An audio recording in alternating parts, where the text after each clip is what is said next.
Hello. How we doing?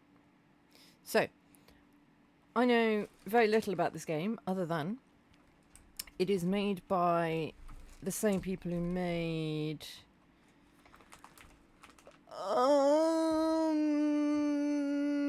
Between Horizons, and this is their first game, I think, or at least it came before Between Horizons. And it's a detective game, so let's go.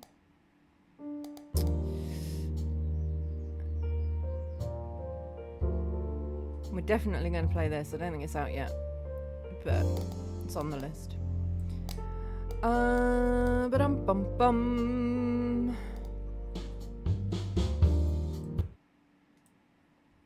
Where's it gone? Let us turn master volume, up, music volume down. Let me know if that's not good.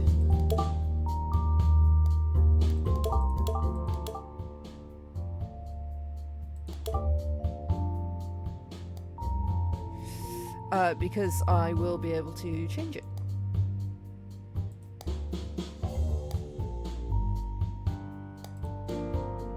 I'm hoping it'll tell me all of that. And blah blah blah blah blah. Sure, yeah. Sure. Let's go. I feel like my mouse is huge. It's huge. It also looks not unlike a penis.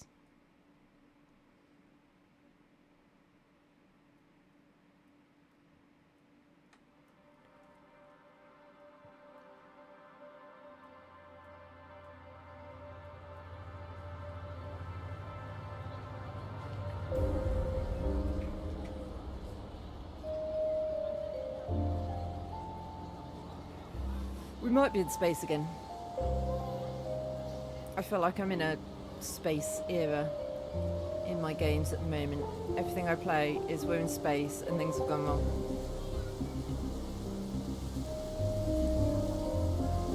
Or at least in the future and things have gone wrong. I don't know if we're in space or if we're on Earth. I think we're in space. Drovia Sector 2. I think we're in space.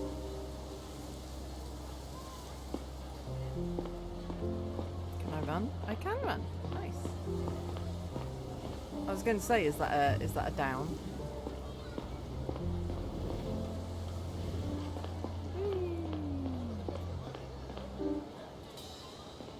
Am I Mira?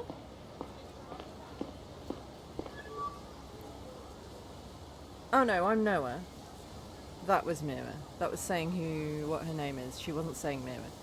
The icon in the bottom right indicates that you can move on with the dialogue by pressing E or click. Okay.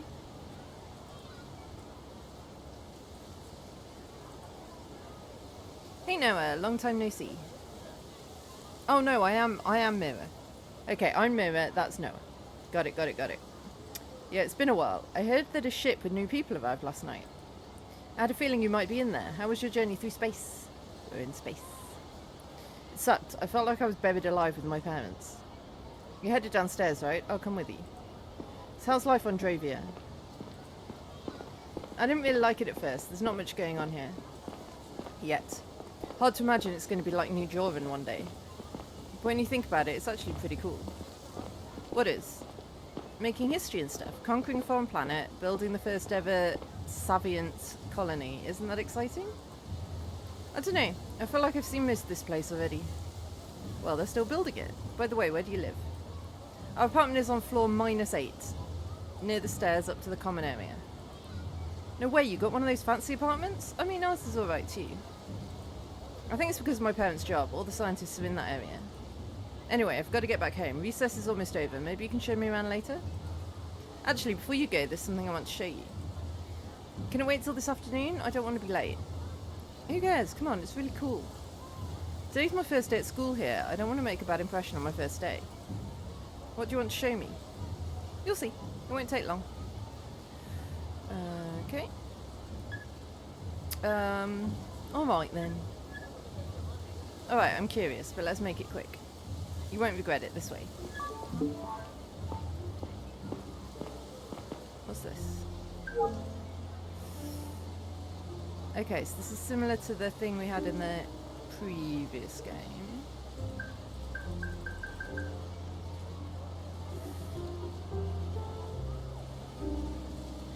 Okay.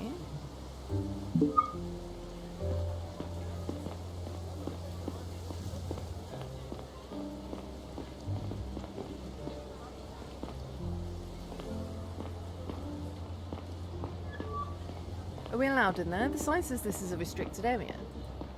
We aren't, but I got the entrance code. Where'd you get that? My older brother works in there. He gave it to me. But it's not dangerous or anything? Nah, don't worry. Come on. Sure. Am I about to die? See that elevator? It takes us halfway up the dome. Up? We're gonna get caught. There's nobody up there. It's gonna be awesome. You'll see. Come on. Fine. But if someone sees us, I'm gonna tell them it was all your idea.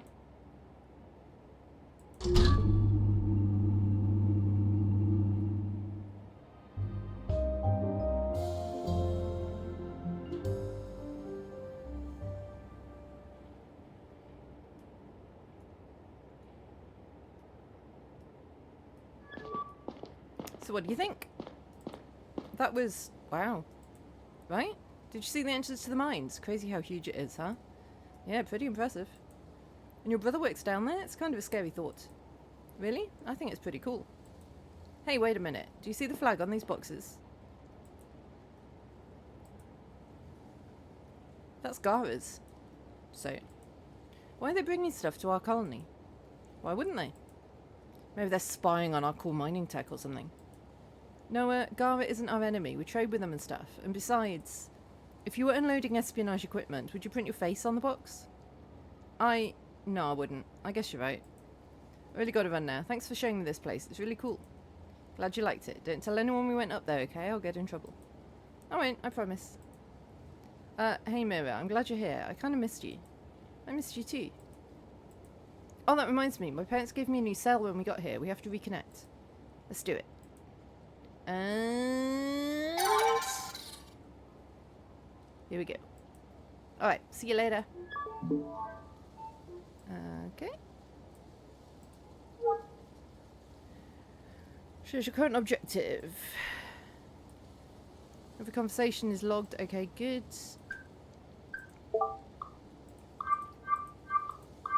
Nice. Okay. We need to go home, I guess. Wait, can I... what does that mean? Talk to you later.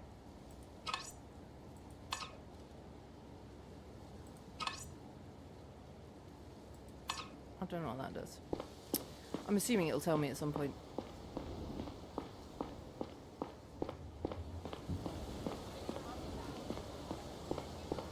I don't know where home is. They said down?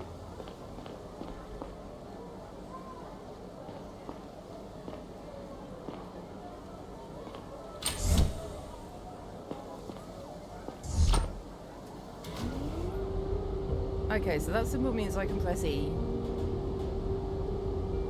to interact.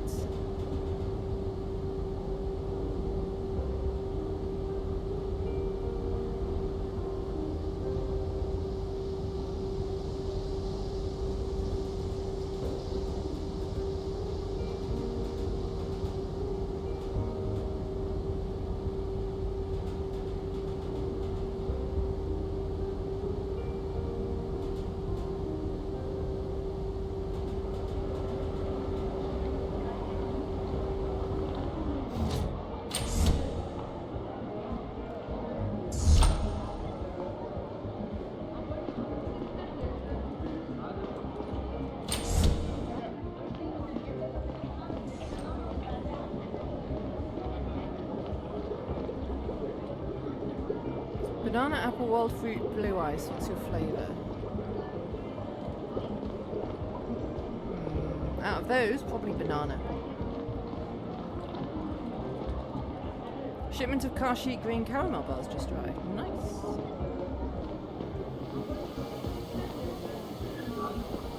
No way, you have deep fried tulpa fish. That might be due. Only place on Joviad survey. You just arrived, huh?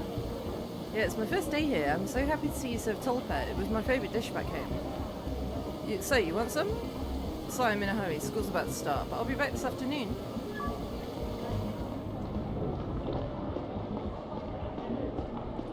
What's that? Oh, stairs. I guess I need to get down the stairs.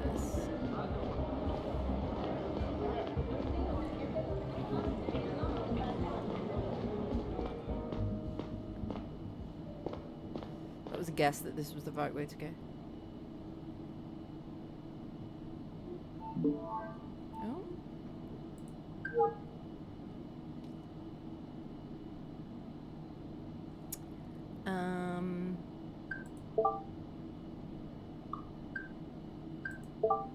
Why was it doing a do?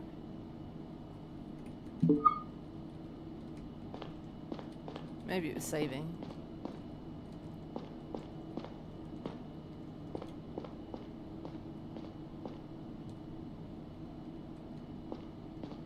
Ah, school's online. Alright, now that everybody's here, Mira, we can get started. Please make sure to arrive on time in the future. This morning I walked you through our learning platform and showed you the curriculum for this year. You'll be taught about the same topics as you were back home. Today we're going to go over some basic facts about our solar system. This won't be news to most of you, but I want to make sure we're all on the same page. Why do you know all this stuff? Can I skip this lesson and come back later? No, I haven't even told you what exactly we're going to talk about. Let me ask my dad. I'm sure he'll write me a note. Classes are mandatory for everyone, even for the son of our Chief of Security. I'm sure he'll agree with me. You were all given a map of the solar system as part of your school package. I can see that some of you have already put it up on the wall. Very nice. Please take a moment to double check if it's there. You may need it for your next assignment. Okay, press space. Okay.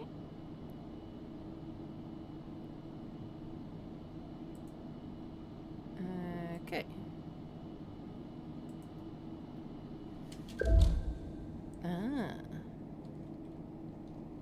What did it say? Tab and shift? Or can I click on them? Okay, so this is the map of where we are. That's the map of the solar system. Hey sweetie, we just missed you. Have fun in class. We'll be back this afternoon, Mum. Something over here. And it's nice that I can walk around while in investigation mode. Looks like you all have the post. It'll help you solve the task I'm about to give you. I also have another resource for you, an excerpt from a recent news article. I'm sending you both the sheet and the article now. Open your cell and check your News and Sheets tab. Submit the sheets once you think you've got it. Time to time it can be useful to stop and think for a while. Some benches, sofas and chairs offer a place to sit down, take out your cell and go over everything you know so far. Excuse me, could you tell me again what I'm supposed to do? Check your cell's sheets tab. Okay. Okay.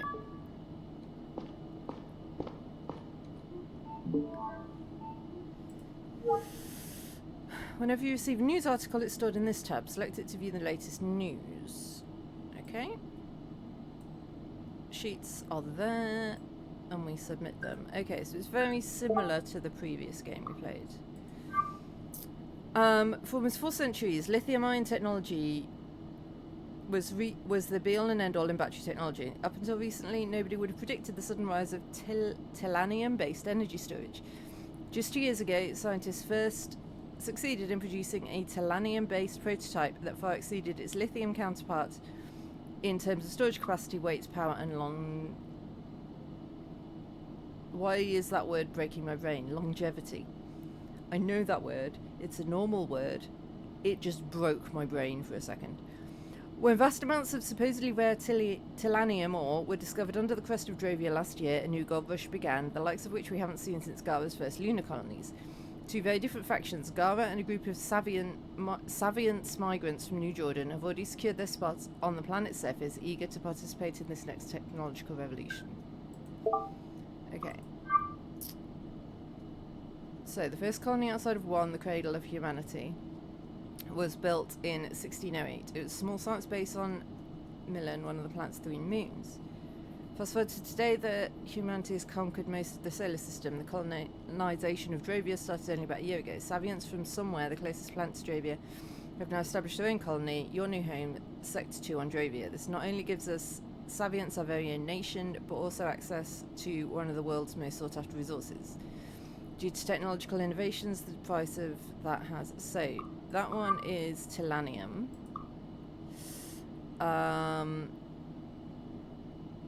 then we need to look at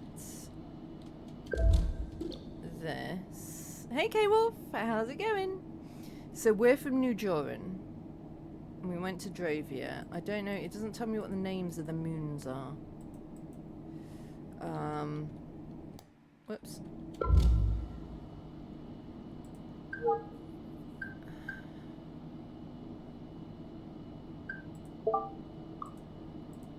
So, the closest planet to Drovia is New Joran. First colony outside of... I don't know where the... One of the planet's 3 moons. Which one had 3 moons? Gara has 3 moons. So Gara was the original place. We're from New Joran. We're now on Drovia.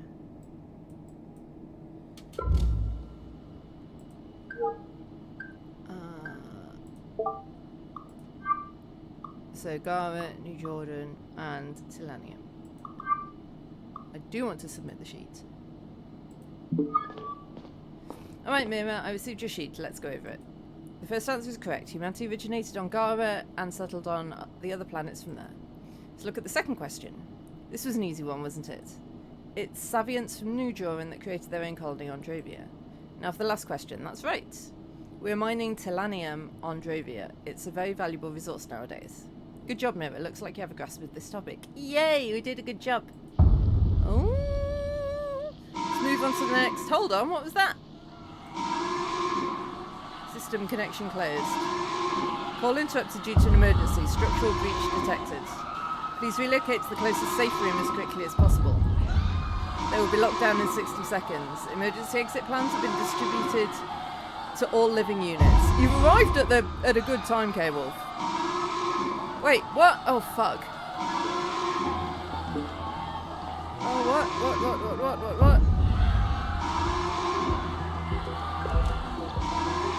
No, not that. Not that. So we need to go down.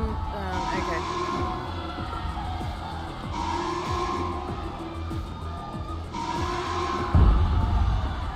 How do I get out of my house? There we go. Is it this way?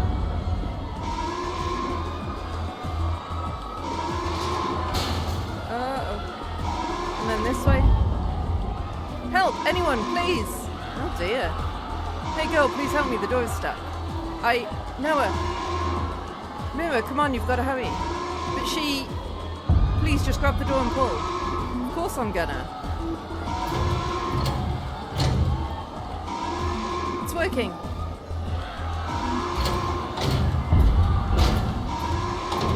I don't know if I need to keep pressing E or what.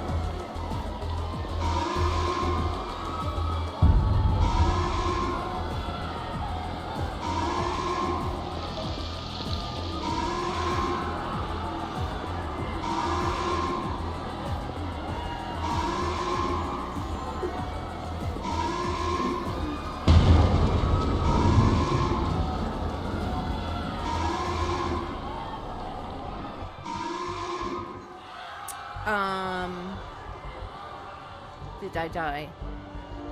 I died. I think.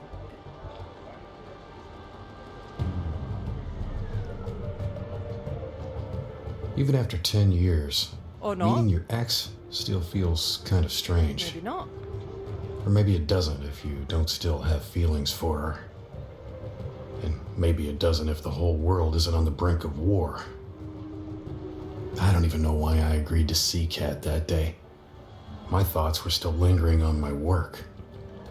My unit was responsible for the safety of one of the most important visitors Yara had seen in a long time. Joseph Banny, Foreign Minister of Drovia. Whatever came of his negotiations with our president could make or break the relationship between our planets for generations to come. Yet here I was, fighting with my ex about how often I should call my daughter, pretending that it mattered.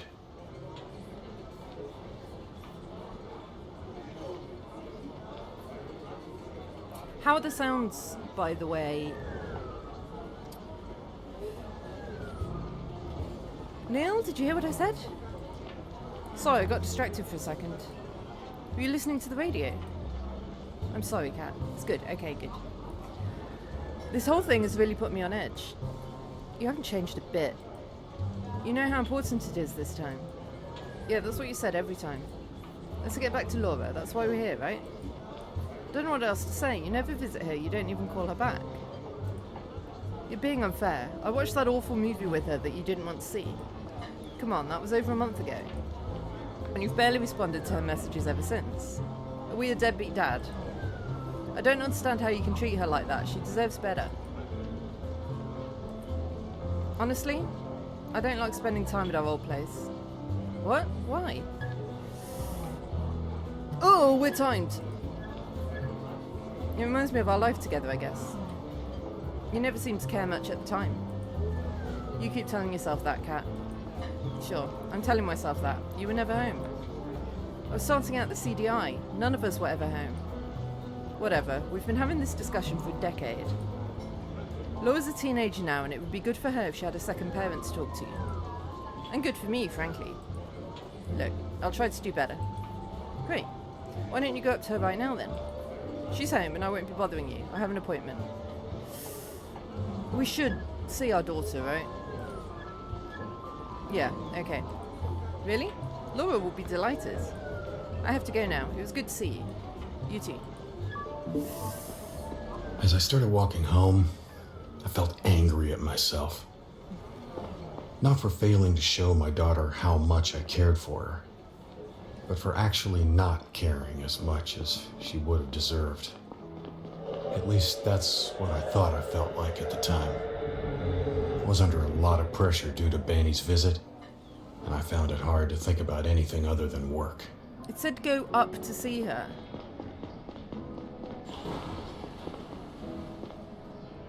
So, like, what?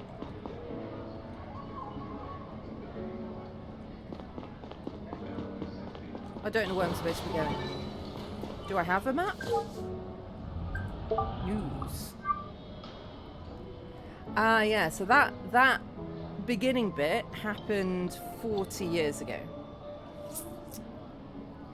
Today marks the 40th anniversary of this tragic Sector 2 incident, which put an abrupt and permanent end to New Joran's colonisation efforts on Drovia. Critical structural flaws led to a series of explosions in the colonial mines, which caused big parts of the residential tunnels above to collapse, resulting in over 1,000 deaths. An independent investigation concluded that oversight of the construction projects on the part of New Joran's public authorities had been dangerous and negligent. Following public outcry and pressure from the Interplanetary Committee, New Joran was forced to shut down its colonisation projects on Drovia for good. To this day, an addendum to the Space Travel and Planetary Protection Treaty of 1803 forbids the construction of another New Joran colony on Drovian ground. I did die! 85-year-old Juliette Lacoste, a survivor herself, lost her only daughter Mira in the incident. I wonder if I could have survived. If I didn't try to save that woman, maybe. Or if I'd run faster.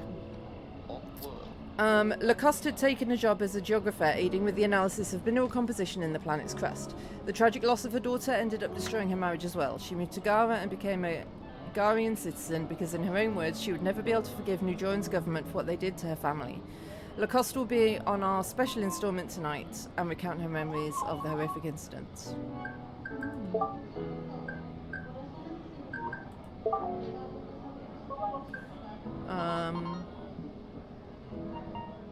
Okay. But I don't know where I'm supposed to be going. I don't have a map.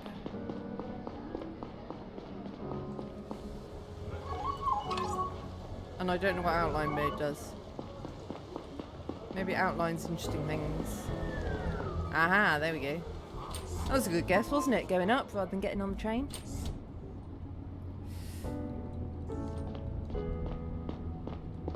I won't run in the house. I feel like that's rude. Ah, so outline mode outlines things I can interact with, I guess, or people? Yeah. I'll leave it on for now.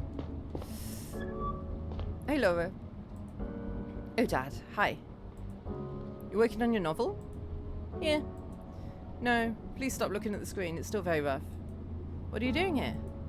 I thought I'd stop by to say hello. Haven't had much time for that lately. Did Mum send you? Kind of. But she can't really send me anywhere. I came because I wanted to. Okay.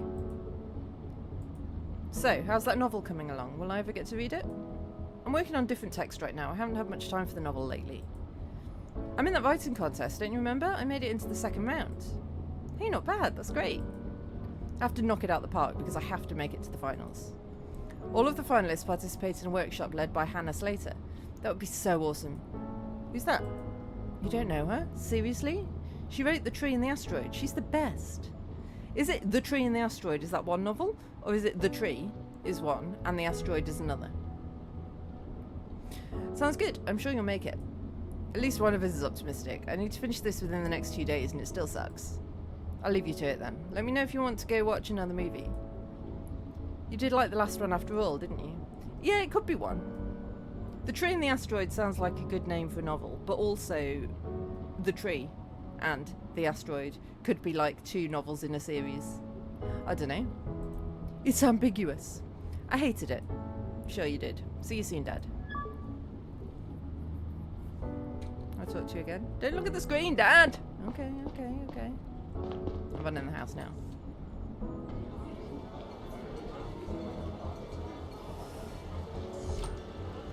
Okay, now... where am I going? What am I doing? Walk home. I don't know where home is. Ooh, download news. Sure.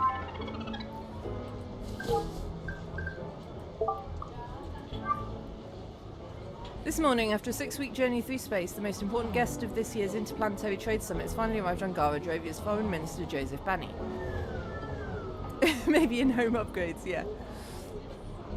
Maybe that's where my house is. Just say home. As one of the most radical critics of the Garian state and its colonial activities, Banny has been fighting for more economic and political autonomy on Drovia's part for a while. His central demand at the summit is expected to be Drovia's full emancipation from Garian rule. However, political observers don't expect President Robertson to give in to their demands. The Drovia experts in Robertson's ministry declared themselves against granting the colony more rights and liberties, especially in the light of the Savient Front's growing influence on Drovia. The Savient Front is an extremist branch of the Savient religion and is infamous for defending backwards anti-scientific positions.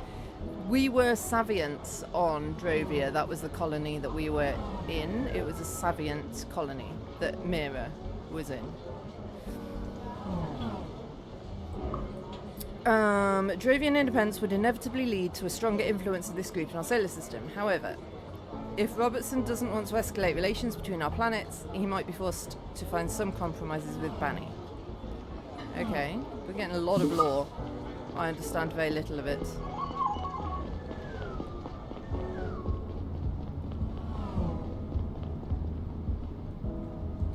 Sure.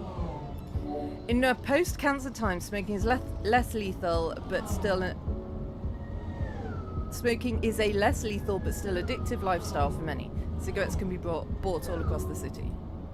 Your cell's home tab lists how many cigarettes you have left. Choice is yours. Help Neil quit smoking or enjoy some nice views of the city over a cigarette. Yeah, let's not.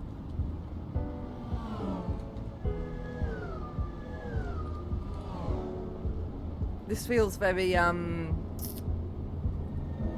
what's it called?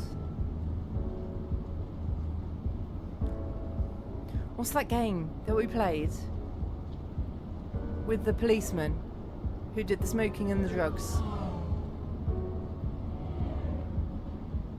And couldn't remember his name.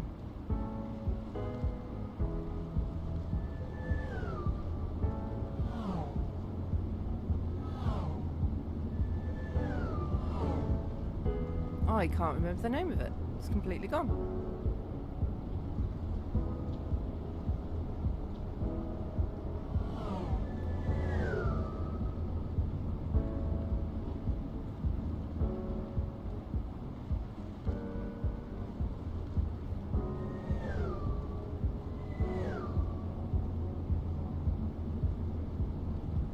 It's gone.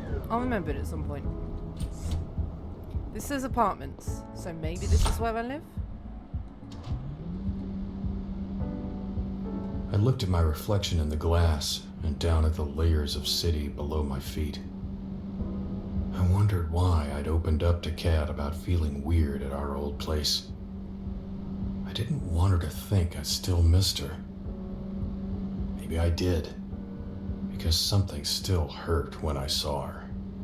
Although it might just have been the memory of not getting something we wanted, of having failed. As good as we may be at making sense of things, there are some we can't work into the narrative. Very true. Welcome, visitor. Mr. Conrad is currently not at home. Oh, this isn't my house then. It's probably because I'm standing in the hallway. Oh, it is my house. Would you like to leave a message? No, it's me, Neil Conrad. Perform another scan. Scanning is currently not possible. Please contact the system administrator for more information. Great, the scanner's probably busted again. I should check my cell. Maybe I'll get notified about it.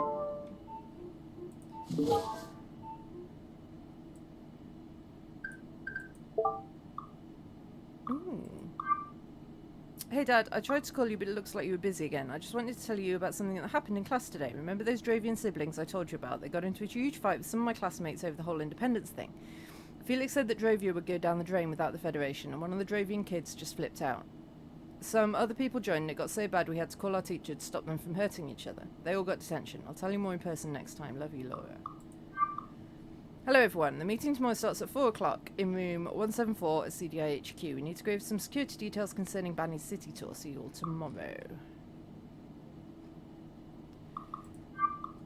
Dear Mr. Conrad, I hope you read the message in time. Your building's ID scanning system broke earlier today and is currently under maintenance. As your apartment will not be able to identify you, you have to enter the backup key code which is updated every month for security reasons. Your current code is 9264.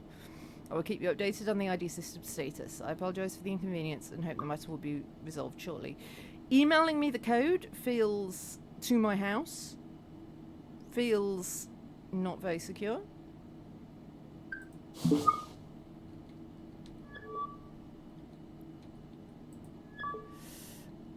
I've forgotten what it was already.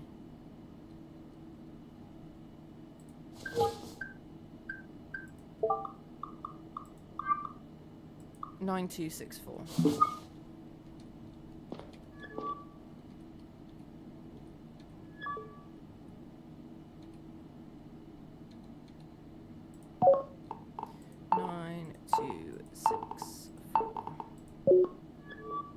Welcome, visitor. You entered the correct pin. Unlocking door. Nice.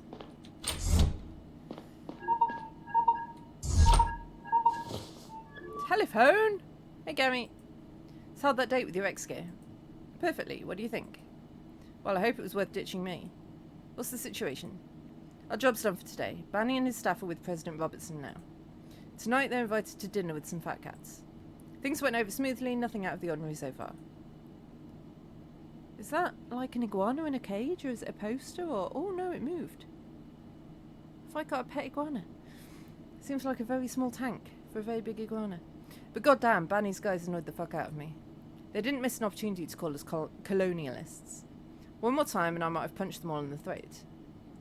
I'm just happy they're Johnson's responsibility for the rest of the day. Let's hope we're all getting along better after the summit. I'm not so sure about that. Did you read the article about the trade summit in the news today? I did. It might be a holographic iguana. That is true. Or like a telly. The one about Robertson not really planning on giving Banny anything. I'm going to call him Benny, aren't I? They've been saying that for weeks. Let's wait and see. What else do you think will happen? Drovian independence? If you ask me, Banny shouldn't get anything at all. We built the whole colony, after all. Anyway, the chief has scheduled a briefing tomorrow morning at 9. Don't be late. Copy that. See you tomorrow. I'm probably going to be late.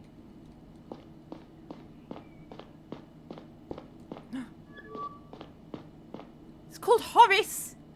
I've got an iguana called Horace! That is cool. But that is a tiny, tiny tank. For a very big iguana.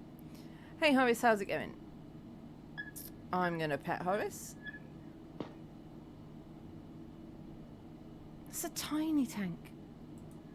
Can I feed Horace? Could I do one thing? Oh no, I wanted to do both. I wanted to do both of the things. I don't want to smoke.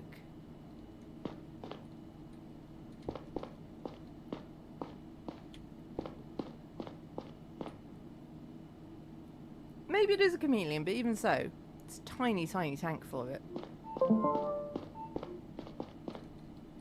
Oh, that did a thing. Glossary allows you to read up on important people and places if you need a reminder. That is useful. Okay. Famous?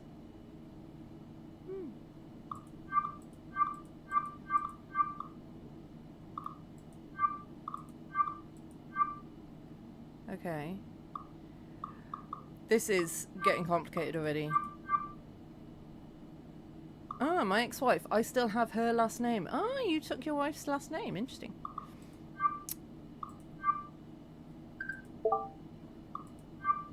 Hey, Neil. Thanks for saying hello to Laura. Even if she didn't show it, she's happy you swung by. Talk to you soon, Cat. Nice. Gotta keep a good relationship with your ex if you've got a kid. And also gotta keep a good relationship with your kid. We're not gonna smoke. We're just gonna sleep. In our clothes. And our shoes.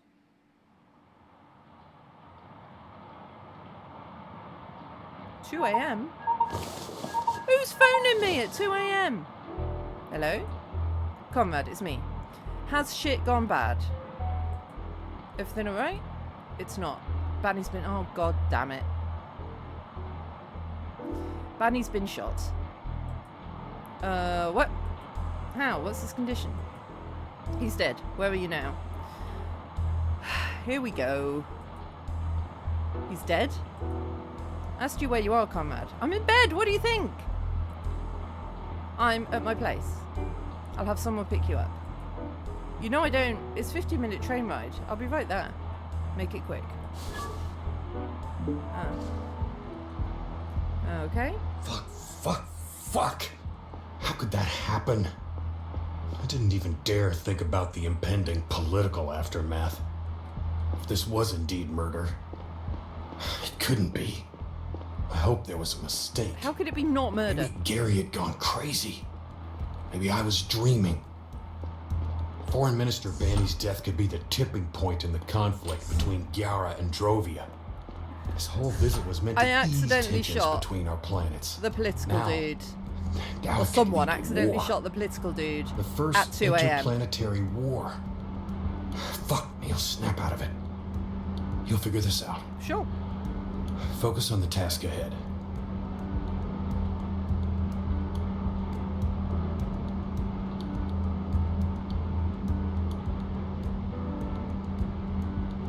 Also, I'm impressed that the trains run all night.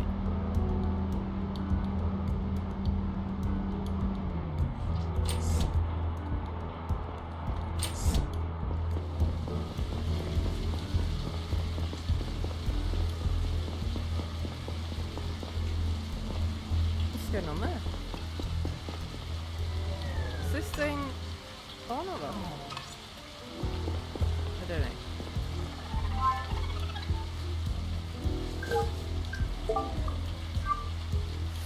Over the past few years, more and more inhabitants of Drovia have been demanding stronger Savient representation in the colonial government. But why is it that so many Savients live in Sector 1 in the first place? Find out in today's History to Go. In 1798, 1 year after Gara had kicked off the construction of Sector 1, a group of Saviants from New Jordan started erecting a dome of their own in a nearby valley. Sector 2 was supposed to be a new beginning and a new home for the Saviants, who had experienced marginalisation and oppression on New Jordan. Its economy would rely on the mining and export of titanium, which at the time was just shaping up to become one of the most valuable resources in the solar system. In 1800, mere weeks after settlers had begun to inhabit the newly constructed colony, a series of underground explosions rocked the tunnels, causing thousands of deaths. To this day, Sector 2 incident is the deadliest catastrophe in the history of space colonisation. An independent investigation concluded that severe construction flaws were to blame. Some critics have ascribed the neglectful architecture to an anti-science stance inherent in the Savient faith. The Interplanetary Court ruled that Savient-led construction projects on Drovia and across the solar system were to be halted indefinitely. In a controversial move, the court went on to grant Gara exclusive access to Drovia for 50 years. In the immediate aftermath of the incident, Gara provided humanitarian aid to the nearby colony, evacuating the survivors and tending to the wounded. The Garian government offered anyone who lost their home the chance to migrate to Sector 1 permanently, which many preferred to return to New Jordan. The Savient population in Sector 1 has steadily grown since, becoming the majority a few years ago. Interesting.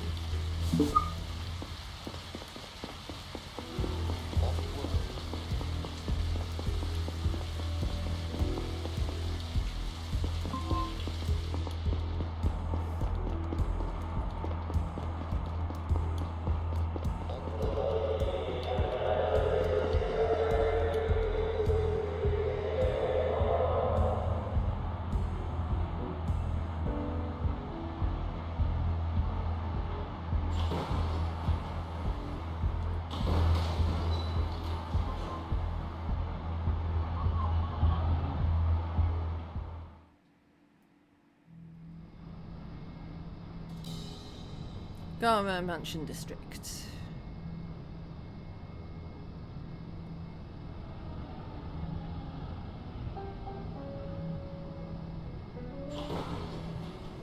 That's not the carriage I got on. But sure. What did this flash for? Smoked in total 0. Good! I have got cigarettes.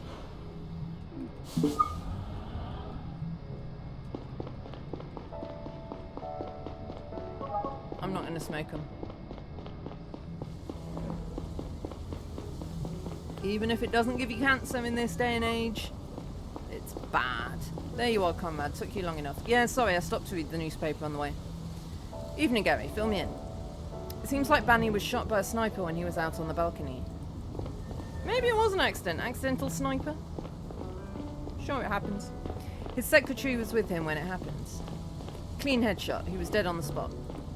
The staff's pretty shaken up, but nobody else is hurt. Any developments since he was shot? Anything suspicious? No. It seems that the sniper hit their target and ran. I also asked the staff if they noticed anything unusual prior to the attack. Why was he on his balcony at 2 a.m? Or maybe it didn't happen... Maybe it happened a bit earlier. The secretary and the priest said no, and the bodyguards refused to talk to me altogether. How come? Bunch of radical Drovian nationalists, conspiracy nuts. They're still in shock? Give them a moment. They're all traumatised right now. They're supposed to be professionals. They've got to snap out of it. If they keep refusing to cooperate, I'm taking them in for obstructing our investigation. This is Gara, not some lawless rock. Hold on, did you say priest earlier? Yeah, I wondered about that as well.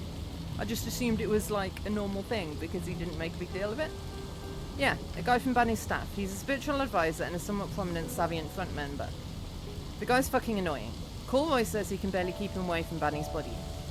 What's the priest trying to do? Fuck if I know, some weird ritual. Anyway, we're trying to find out where the shot came from. Has to be one of the opposite high-rises, but we don't know which one. I've already started looking into it, and I think we can pretty much rule out the casino. They ramped up security tonight because of a big fancy event. It would be near impossible to get a gun in there. And very stupid. We need to track down the perp as soon as possible. Get up there and give young... Excuse me. A hand. Copy that. You realise how big of a shit show this is, right? I can't believe he got shot. What did we miss? I mean, we checked everything, kept tabs on everyone. Banny seemed to be in nobody's crosshairs. How in God's name could that happen? Let's find out. Seriously, comrade, we better have quick results on our hands. If we don't, we'll be the first in line to be out of a job. Yeah, and you know there might be a war. Just get up there and find out where that shot came from. Report back to me when you're done. I have a few phone calls to make. Roger. I can't move. Well, I was pressing the wrong buttons. My hand was in the wrong place on the keyboard.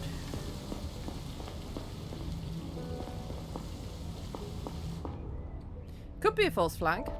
Yeah, especially if they want to stir something up. Unbelievable. Just leave us alone. Neil, over here.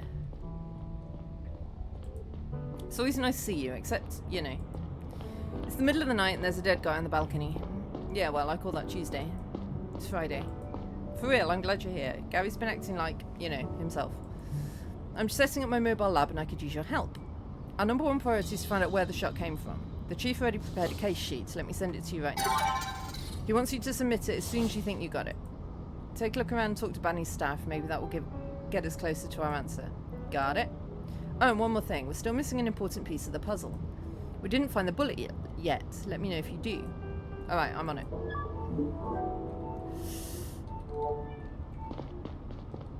Okay.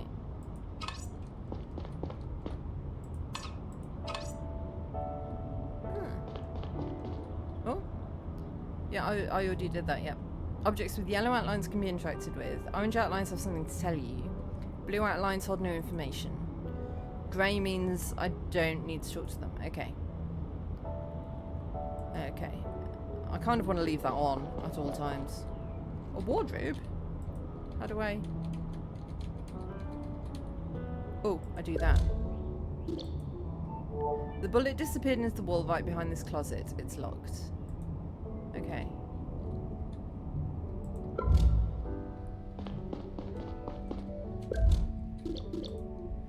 Two wooden spheres dubbed bowers. Saviants use them when praying together. Don't let this guy sweet talk you, comrade. Okay. Excuse me, sir. Are you with the CDI? I am. Neil Conrad.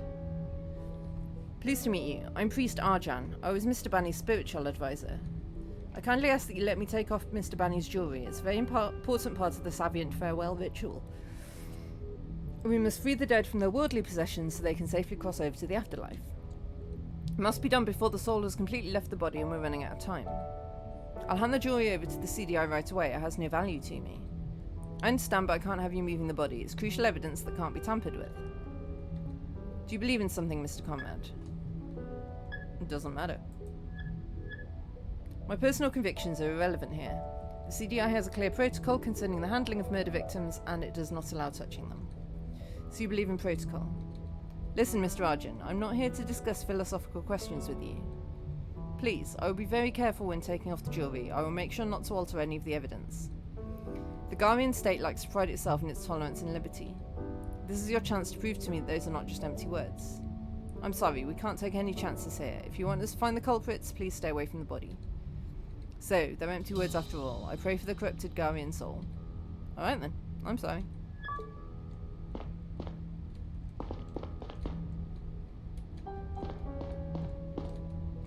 I'm gonna go out to the body last, I think. Hello, Neil Conrad, CDI. You with Mr. Banny? We already talked to your colleagues. I know, but I need your help with something. Do you know where I can find the key to the cupboard upstairs? Why would you need to look in there? I think it contains an important piece of evidence. I'd prefer if you didn't mess with anything before Drovian authorities arrive. Drovian authorities? I prefer this to be handled by our own people.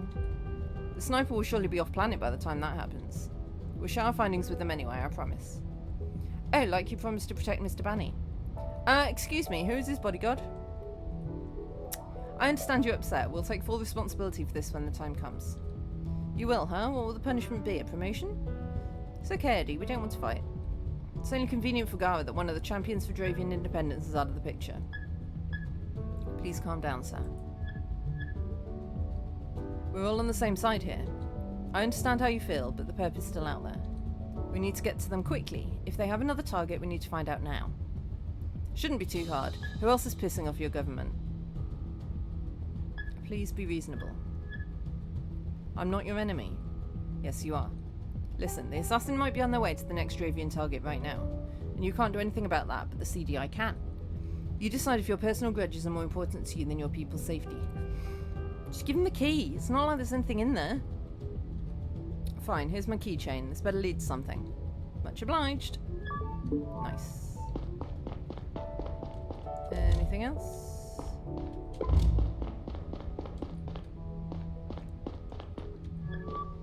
Good evening. Mum, are you okay? Huh? Yes, we were just talking about our plans for breakfast, and then he... Were you close? Yeah, I've been working for him for a long time. Yeah, I'm sorry for your loss. Are we safe here? What if the sniper comes back? The sniper's long gone. They had a clear target. You're not in danger. For a second, I thought he just tripped, but then I saw... Do you remember the way he fell? I was standing to his right, and he fell away from me. So you think the shot came from one of the buildings on the right?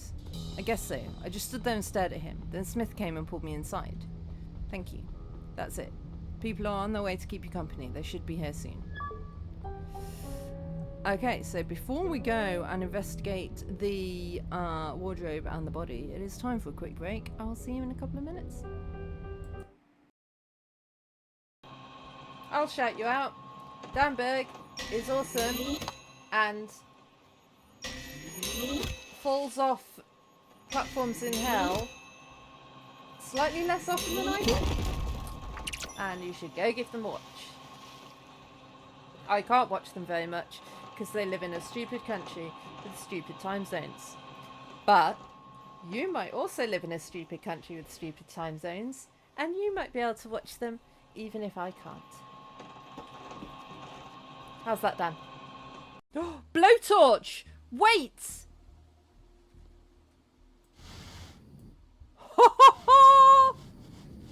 I didn't need a hint. I remembered what I've got. You are welcome to be... Where even is Agnes? Is it her go next? You're welcome to be any. Death close at hand. Well, yeah, quite. Where are we? Can I just steal some stuff? We're like 3 floors down.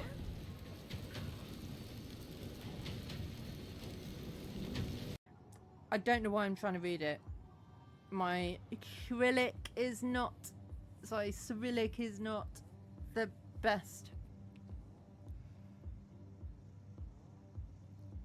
That's an R. That's a D. Yeah, day.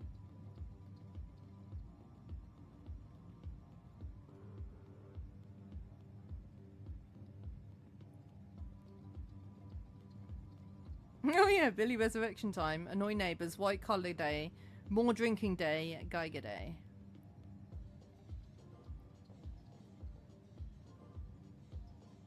Is that Var?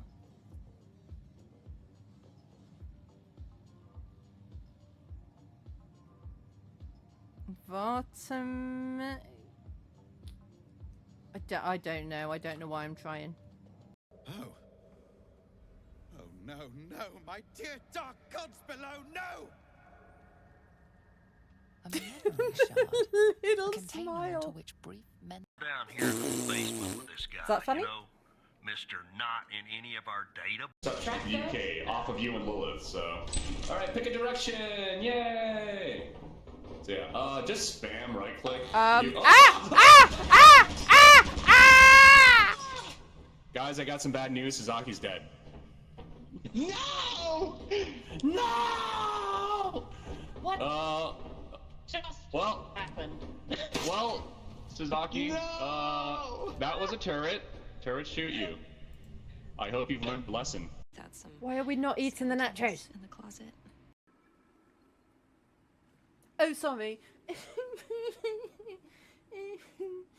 so sad. This game's really sad. It makes me cry.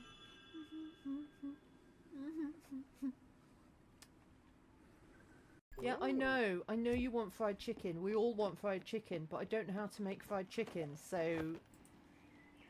I want fried chicken now. Anyway. Let's... Oh, can we go out here?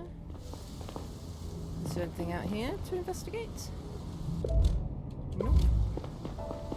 Oops.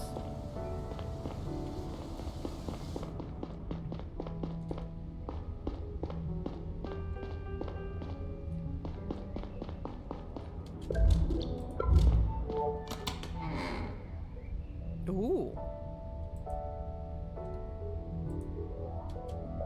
Do I not? Can I? No. Ah. Young, look at this. The bullet was inside the cupboard as we expected. Here it is. Good work. Hold on, let me have a look. This kind of projectile usually doesn't go very far.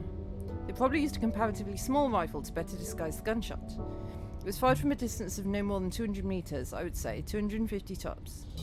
Good to know, thank you. By the way, I forgot something earlier. There. You should now be able to submit the sheet I sent you. I don't know if you have all the evidence yet. I do not. But you're now able to send me your conclusions once you do. You should probably look at the sheet. Ah, anything you investigate will be categorized here, neatly organized by location. Nice. Ah, so we just need to know where the shot was fired from. Okay. Ooh. So we're missing 1, 2, 3, 5 clues.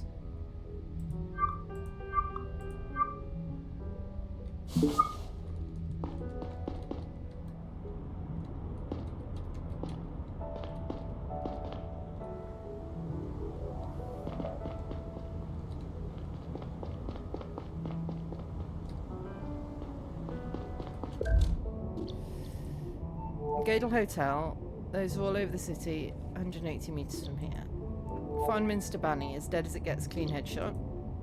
Casino, pretty noisy place, might help disguise the sound of a gunshot about 200 metres away.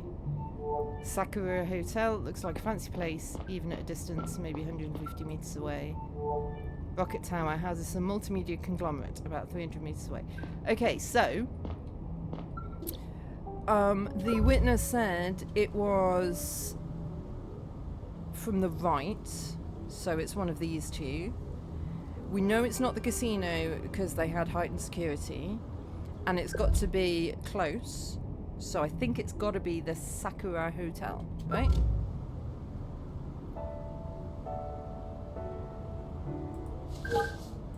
Have we got all the clues now? Yes, we have.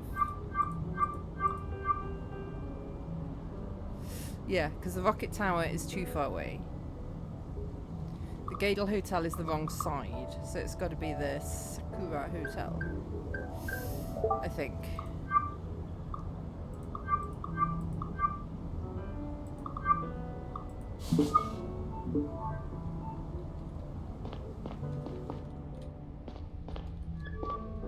I saw you submitted the sheet. Report back to Gary and ask him what to do next. I think you should get to the location. Got it. See you later. I wonder what happens if we get it wrong.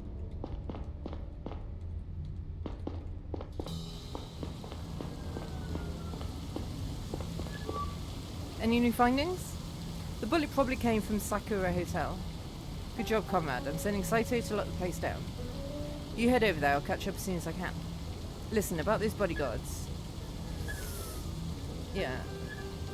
It took some convincing, but they helped me find the bullet that killed Banny. Let's cut them some slack and question them tomorrow when the shock has worn off. Since when did you have a soft spot for Drovian extremists? I don't, but these are special circumstances. Anyway, you should get going. I'm on my way. It wasn't until I was on my way back to the train that I noticed the park's obscene size. The night was cool, and the Mansion District was probably the quietest place in the whole center. It was one of the last spots in the area where buildings hadn't been stacked on top of each other like toy blocks. My head was unusually clear, and to my surprise, I noticed that I was in a good mood. In retrospect, I believe that it stemmed from a sense of purpose driving me forward that night.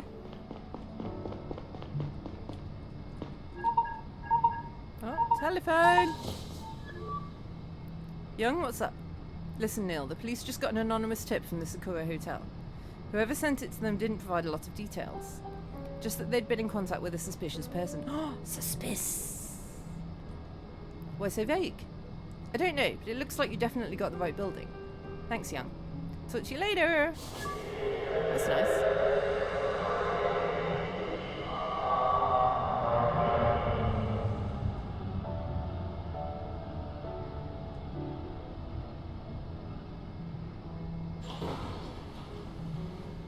Those are the same people that were on it when I got off.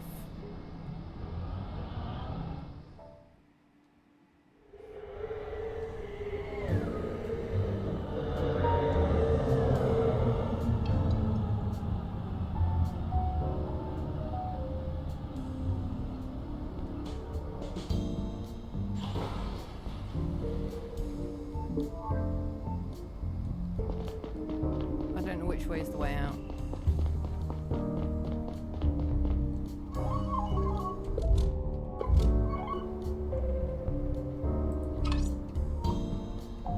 Not that way.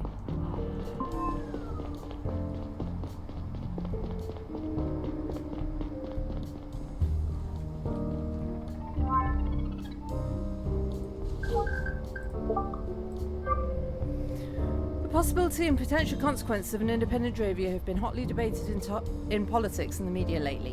While many seem to be focused on the cultural and political dimensions, the real meat of the issue lies in its economics. As a Garian colony, Drovia cannot freely trade with other colonies or planets.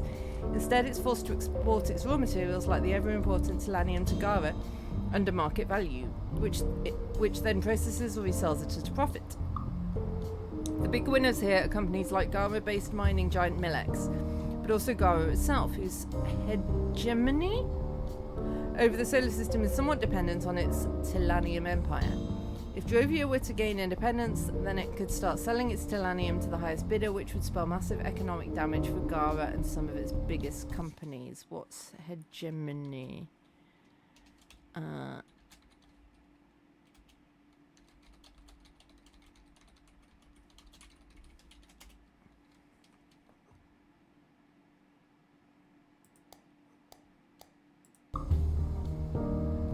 Is Frosty going to answer me?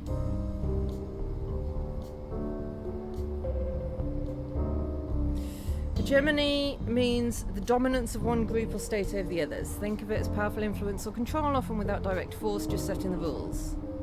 Okay. So it's like a monopoly, but more for power.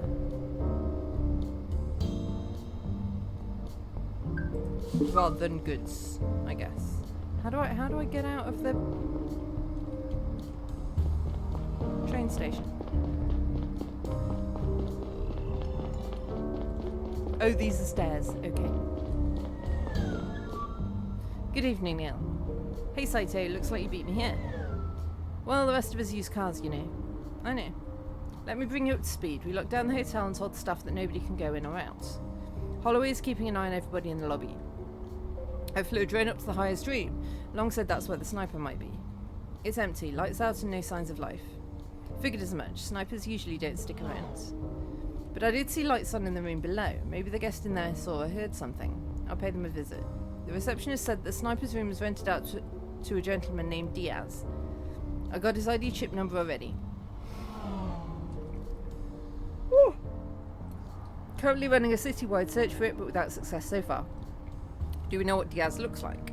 They don't have any surveillance cameras in the hotel. You know how it is, rich people in their privacy. So no, we don't know what he looks like, but maybe you can find out. Open your sheets, let me send that to you.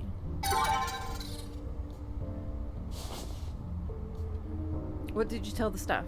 That we have reason to believe that a dangerous criminal escaped from the hotel. Good work. Let me know if you get a hit on our Perps ID. I'll be inside if you need me. Good luck.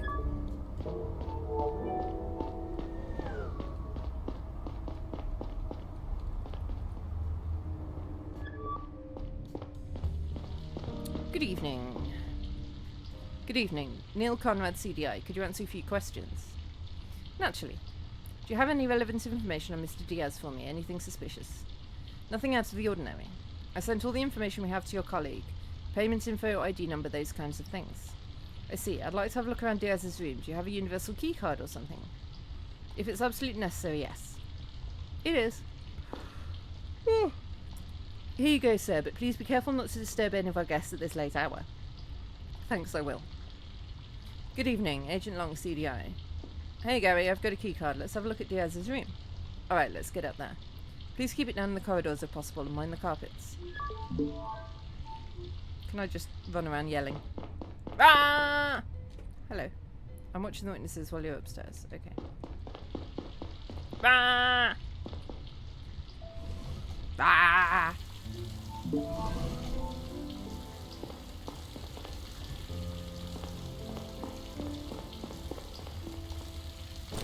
Ah!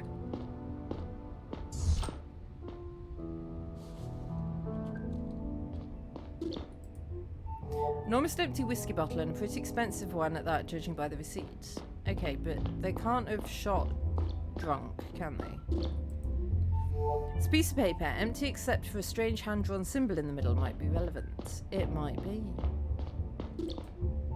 Fancy bathtub, maybe the perp used it. We should have the whole bathroom checked for DNA. Indeed we should.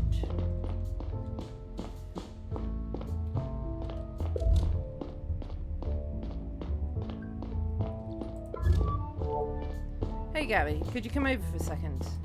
Did you find something? I'm pretty sure a piece of the window pane was cut out and put back in. Judging from the blue residue, they used a pocket laser cutting device. You think the sniper could have fired from here? It's possible. He'd have to be a really good shot though. I also saw a tiny blood stain on the carpet below, did I? Maybe the perp cut himself when he handled this piece of glass. Good work. I'll go back to my post and call the DNA guys. Let me know when you're done.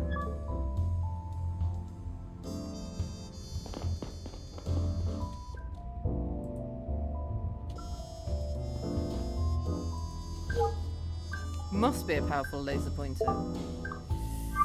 Okay, so we need to know the colour of the perp's hair. We need to know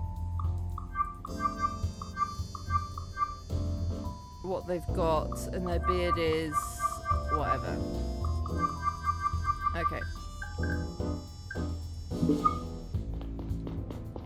At the moment, I'm going to say they probably have a cut arm, but I don't know.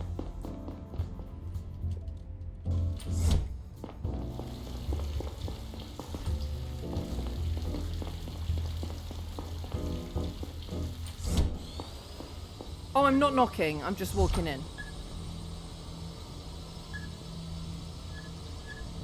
Stay calm, man. We're with the CDI. I would have knocked, personally. And I'm the CEO of Norton Robotics. I'm serious. We're Agent Conrad and Agent Long with the CDI. I'm also serious. I'm Clarissa Norton, CEO of Norton Robotics. Oh. Didn't the CDI teach you to knock first? We're in the middle of a high-profile investigation. Manners still matter. On that note, would you mind calling off your armed drone? Fine. Please make yourself comfortable. We'd rather stand. You need to answer a couple of questions. Everybody wants a piece of me these days. Make it quick. I'm a busy woman. Do you know your upstairs neighbour? Here in the hotel? I never saw him. But I heard him take a phone call in the corridor earlier, around 11 o'clock. At 11 in the evening, in the corridor? I believe he was pacing up and down the hall until the person he called picked up, then he went to his room. Was it a live conversation, or did he get a recorded message from some far-off planet? He spoke too, so it must have been a live conversation. What did he say? I don't know. I didn't pay much attention. He might not have spoken Garian at all. Anything else? Make it quick. I'm a busy woman. Did you hear a gun earlier? A gun? What kind of war zone is this? Answer the question, please. No, but now that you mention it, I heard some noise earlier, sometime between 1 and 2. I thought someone had popped a cork. Anything else? That's all, thanks. So you're going to leave me alone now? We might still have to bring you in for questioning. But for now, please stay put and wait for further instructions. Of course, I'll stay. My tea isn't even cool enough to drink yet. Isn't it like stupid o'clock in the morning? Why are you awake and drinking tea? Gary, I think we're done up here. Let's go downstairs. A couple of potential witnesses are waiting in the lobby. We really need to track that Diaz guy down. Maybe one of them has seen him leave or even spoken to him. Go ahead and question them. Why are the windows overlapping? That's so weird. Look at that. Here.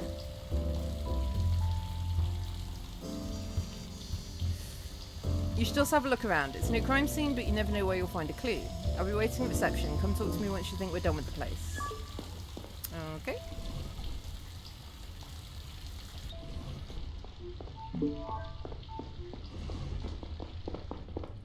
Oh. Saito, anything new? Well, I tried to find out how Diaz escaped from the hotel. Is that a fish tank? Cool. Bunny was shot at 1:39, and I suppose that Diaz left shortly after that, probably between 1:45 and 2:15. So we have an idea when he left. The big question right now is how. There's a functioning ID scanner at the door that only picked him up once when he arrived. That means he can't have left through the front door. Could he still be here?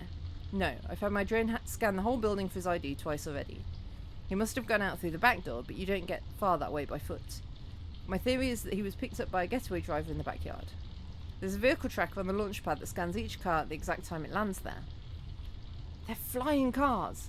Cars aren't allowed to stick around for long on the launch pad. It's just meant for quick deliveries and pickups. Here's the thing, I went to ask the guard to pull the data for me a couple of minutes ago. He said someone had turned it off earlier tonight, so it wasn't him and that he hadn't noticed. We have to find out who it was. If we confront whoever helped Diaz get away, we might find out where he went. I'm sending a sheet to your cell. Submit it as soon as you think you know who disabled the tracker. Maybe the traffic data will still help, even though parts are missing. The guard said your AR module can read it directly from the scanner on the launch pad. Roger that. Okay. So, we also need to know who turned off the tracker. Okay. Excuse me, sir. Can I ask you a question? Happy to help. Did you see anybody leave between 1:30 and 2:15? No, I was fast asleep. I got called down to the lobby. I have my own room upstairs. Your own room? Do you live here? Mostly yes. Thank you. Happy to help. What does Diaz look like? Unfortunately, I've never met him. The reception wasn't occupied when he checked in last night. He used our electronic check-in service. Thank you. Happy to help. About the vehicle tracker. My colleague said that the guard is in charge of the vehicle tracker in the backyard. Is that correct? Yes, Mr. Smith. Oh, yes, Mr. Smith. Is the tracker ever turned off? Turned off? No, it operates around the clock. And it doesn't usually break or have hiccups of any sort? I don't think so. It was installed the day before yesterday. I can't imagine that it's already acting up. But Mr. Smith can certainly answer your questions about the tracker in more detail. He's usually not in contact with our clients. I apologise if he appears untrained. Thank you. Okay.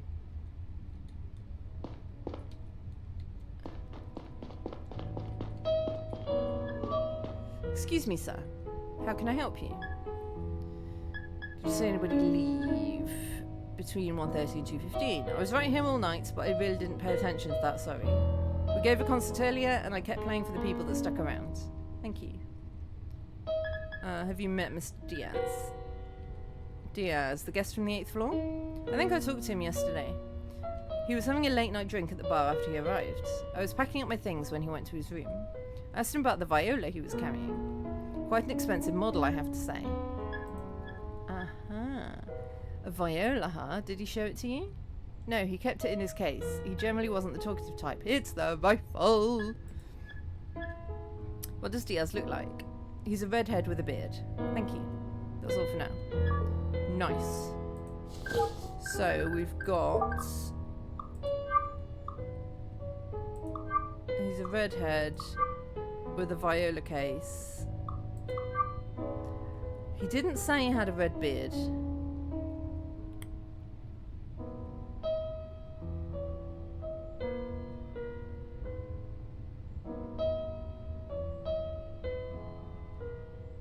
Most people with red hair have red beards. But I don't know if we can assume that. I don't think we've played this game long enough yet to know that we can assume that. Excuse me, madam, could I ask you a few questions? Okay. Did anybody leave? No, I was back in the kitchen cleaning some glasses. Had a lot of dishes to do after the concert tonight. Can I go now? I have a young boy at home and the city can't stay much longer. Nope. Have you ever met Mr. Diaz? Diaz doesn't ring a bell. I don't think he ever came to my bar. Thank you. Okay, but he said... Is that Mr. Diaz? Because he said he went to the bar. She said he didn't.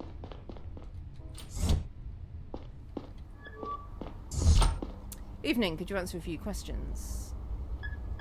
About the vehicle tracker. Heard the vehicle tracker was turned off tonight. Do you happen to know why that is? No idea really, it's supposed to be running around the clock. You sure it was turned off and didn't just malfunction?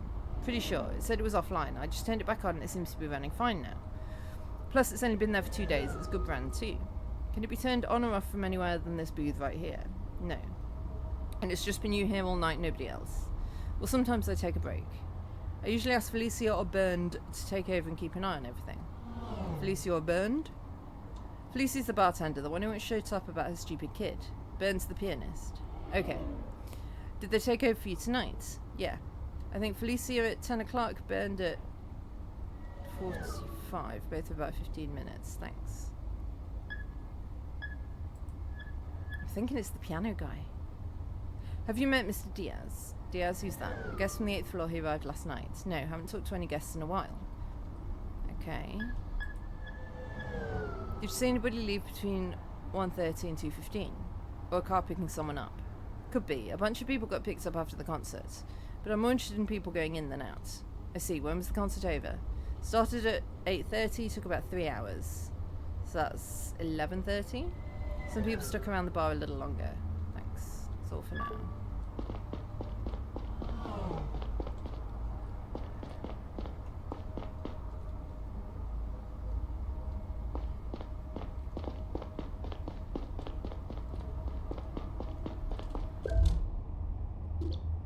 Why aren't they highlighted? Okay, so here's the log.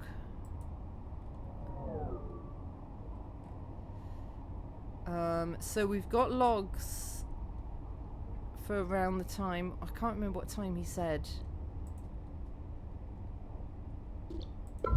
What's her name was doing. What did I just do? Sorry, am I interrupting something? No, going for a smoke? Yep, might as well. Sounds like you're going to keep us here for a while. Probably. Hey, I have a question. Do you always store your whiskey in the backyard? That's an expensive brand to just leave out here. Hey, it looks like they forgot to bring in a part of tonight's shipment. I'll let the bartender know. Was the whiskey dropped off here by car? Yeah, the alcohol often comes in pretty late. Do you remember when they landed tonight? No. Wait, I do actually. I saw them arrive when I went back in after a break. It was precisely at 22:10. You sure about the time? Yeah, I was looking at my cell right at that moment because I got a message. Thank you.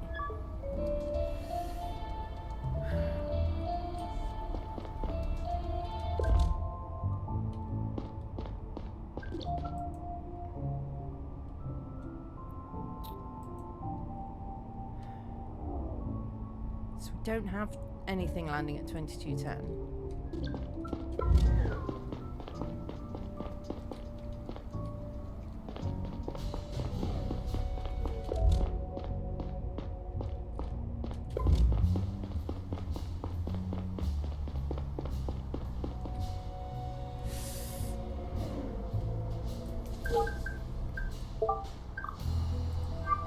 We've got all the clues.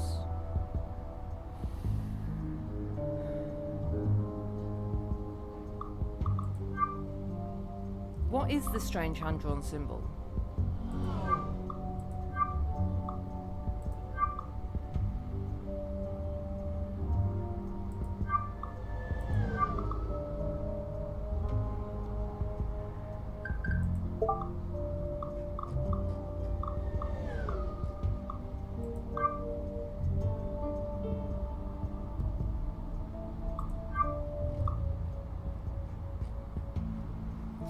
Bartender at 10 o'clock, and we've got a log from after 10 o'clock,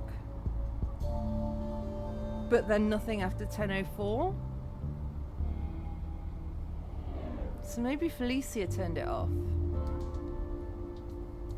Ah.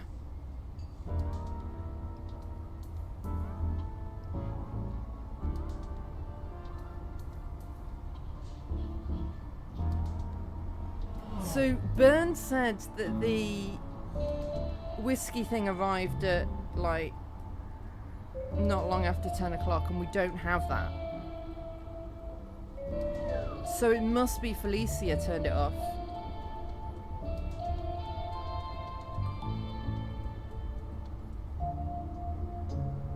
Because stuff happened between 10 o'clock and midnight 45. So I think it's Felicia. Heidi ho, Niburino Kit Kats. How's it going? So I think it's the bartender that turns the tracker off. But I can't submit that?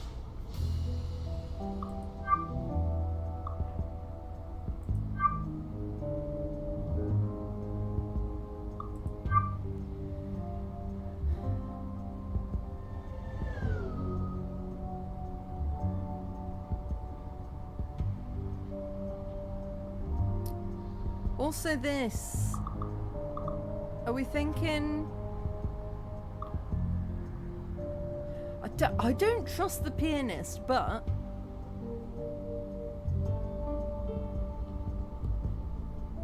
I don't know. Who's awesome? K-Wolf's awesome.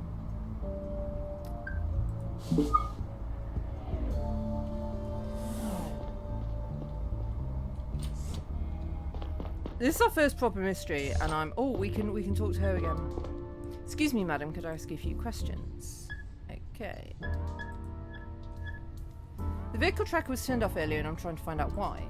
Do you know anything about it? I heard that you briefly took over for the guard a while ago. I did, but why would I turn off the tracker? I wouldn't even know how. Thank you. That's all for now.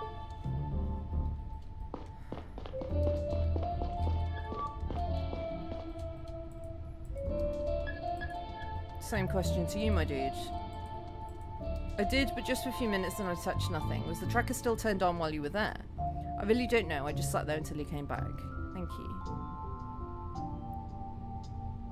I love the hair wobble too. Have you played this game?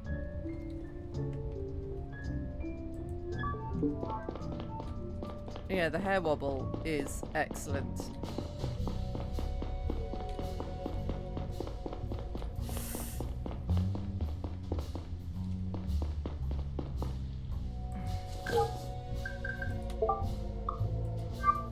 I can submit now.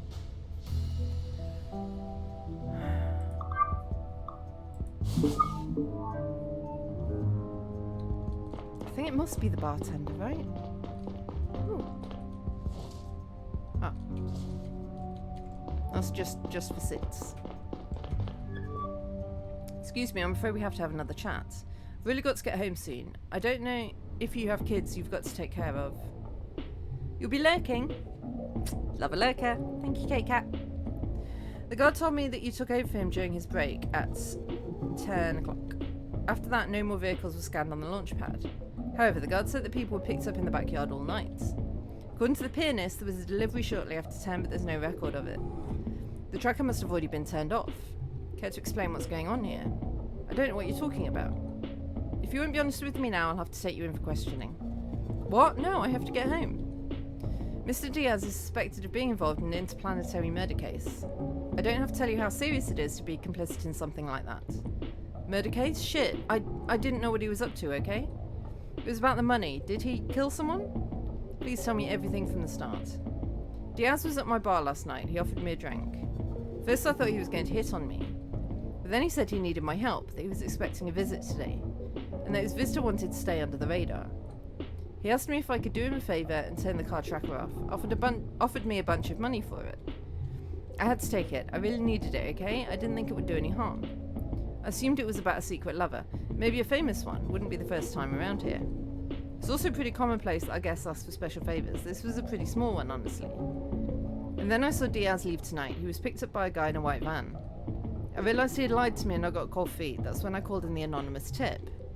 So that was you. Why didn't you say right away that he got away in a van? I don't know. I panicked, okay? I said he was suspicious and I hoped you'd take it from there.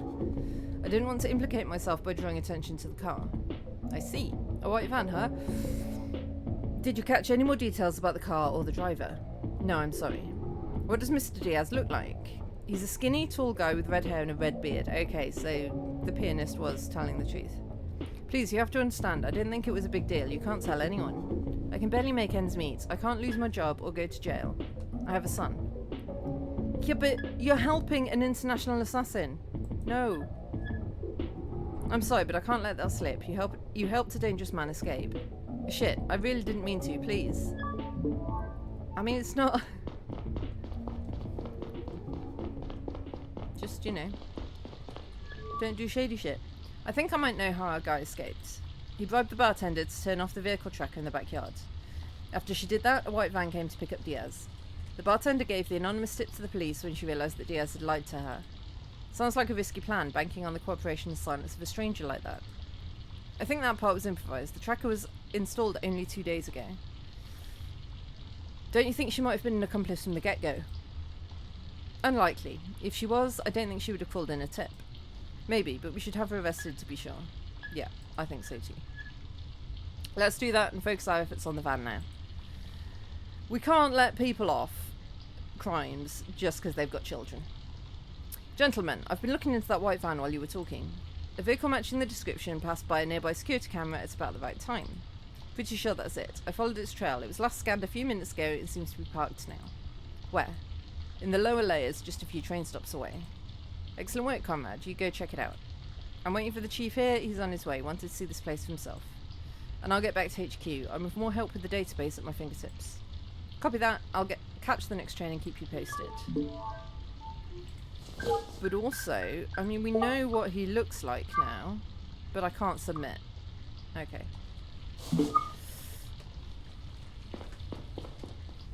So the game's like, do you know? Do you actually know? Do you really know?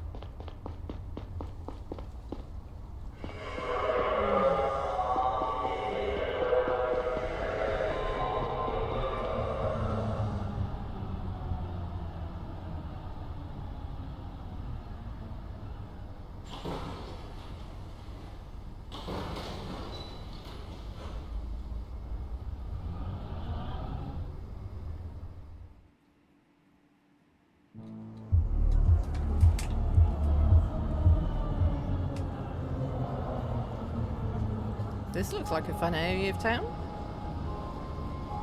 Everyone's got purple hair and blue hair. My kind of people.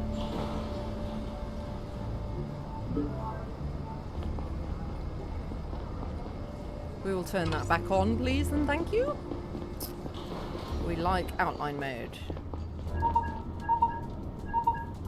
Telephone? Hey Neil, did you find the van yet? Dude, it's been 30 seconds. Oh, this is the van, okay. Looking at it now, seems like they dumped it. Figured as much. I dispatched a team to your location that will give the van a thorough screening. You should leave it behind and go after the perp now. Maybe he's still close. Be careful. I've been looking into Mr. Diaz some more. His ID seems to be completely fake. There's no record of it before he checked into the hotel. Fake IDs are very hard to come by. You need a surgeon to put it in and a very good hacker who injects it into the federal database. This is yet another sign that we're dealing with a big fish here, or more likely a bunch of them. A whole school of big fish. Copy that. Thanks for the heads up.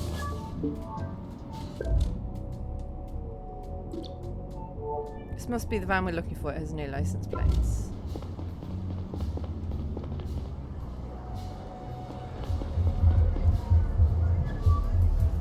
You don't look like you're here for the concert. I wish I was. Can I ask you a question? Did you see the person that landed the van over there? Do I look like a snitch to you? Do I look like police to you? Fair. If you're not a cop, what are you? Neil Comrade, CDI. Damn, CDI? That's even worse. Look, did you or did you not see the driver? I'm trying to find out where they went. I've only been out here for a minute. My dog needs to take a leak, then we're going back in. You're taking your dog to a concert? I appreciate it's good music. Are we done? If you didn't see anything or anyone suspicious, yeah. Look, man. Everyone around here probably looks suspicious to you. If you want to do some actual good, have a look around down at the pier. My friend Rob keeps having trouble with his business. Some assholes climb into his boats, leave their shit behind, make a mess. Actually leave their shit behind? That's maybe something to look into, but then you're not really interested in helping the community, are you? You have me all figured out. Have fun at the concert. I mean, can we do that?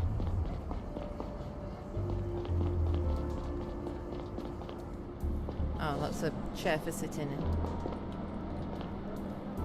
Welcome to Port Bureau, Canal 39918. I don't know if that's useful at all.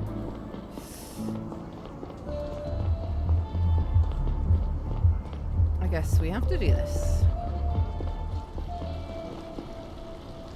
What's with the fancy seat? I'm just a fancy guy. Ooh. Did they take a boat? The rope on this bollard seems to have been recently cut by a pocket laser. Ooh. Ooh. Ooh. Pocket laser guy. No, I'm not going to have a smoke.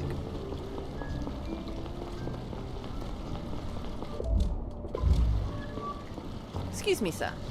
Huh? Have you been here all night? Who's asking? Neil Conrad, CDI. I'm here investigating a case. Yeah, the pocket laser did the window, and the pocket laser did the boat thing. They've stolen the boat. CDI, every time you're looking for a culprit, it's always down here, huh? We're all from the same city. Sure as hell doesn't feel like it. I noticed a rope over there that looks like it's been cut recently. Do you know anything about that? Did someone steal a boat? Did Rob call you here? Rob? Didn't think so, but he's still going to want to talk to you. Rob! Someone say about your boat. Well, tell him to get up here. You heard the man. I did hear the man. Let us go.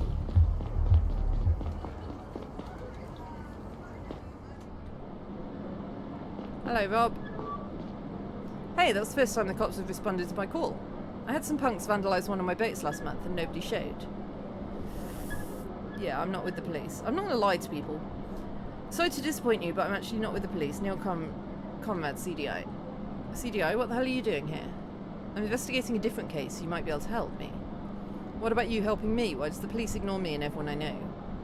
I don't know, but you have to listen to me. The man who stole your boat might be very dangerous. Help me find him and you'll get your property back. When did he steal it? It's 3:40 now, a good hour ago. I heard the engine start and then Ed yelled something. Ed, the man down at the pier? Yeah, he wanted to stop the guy, but he's an old man, you know?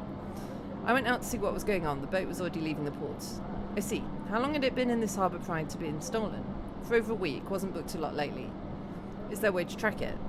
All boats that go in or out are picked up by a scanner at the port entrance. The port AI next door has the data. Maybe it'll spit it out if you tell it you're law enforcement. I'll give it a try. What's your ship's ID? No idea. It's called Bertha. Don't you have a record of that? I don't know what to tell you. It's Bertha to me. Will that name show up in the system? No, but it's painted on the side. Do you know anything about the thief? No, except it's probably a Saviant. What makes you think that? Because it was Saviants who vandalised my boat last month. Is that all you're basing this assumption on? Well, it makes sense, doesn't it? Did you see the thief? No, but Ed saw him. Ed didn't seem too keen on talking to me earlier. He's an old grump, that's for sure. Any chance you could convince him to help us out? Nobody tells Ed what to do, least of all your upper folks. One of you bureaucrats chased him out of his old harbour. If you ever had any sympathy for you, that's where it ended, for sure. Sounds like that's something important to Ed, huh? Won't shut up about it. So you bringing my boat back or what? I'll do the best I can. If it turns up, I'll let you know. Okay.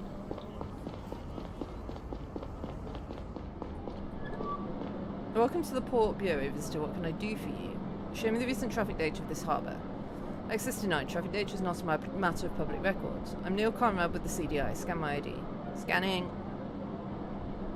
Welcome, Agent Neil Conrad. What can I do for you? Today's traffic data. Come on. Understood. Displaying traffic data. Anything else? That's all. Telephone.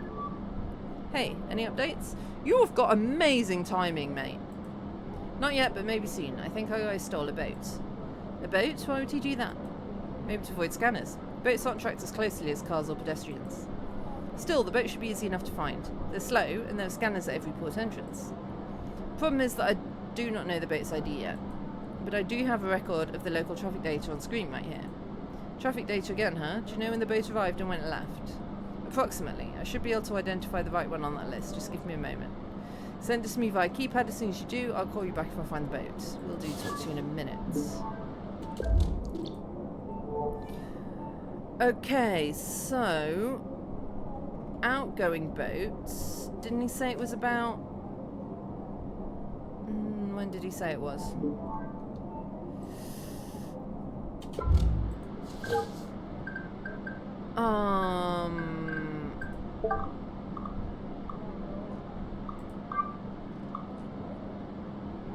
So it was about 2:40. And it's been there for over a week. So we want one that left at 2:40.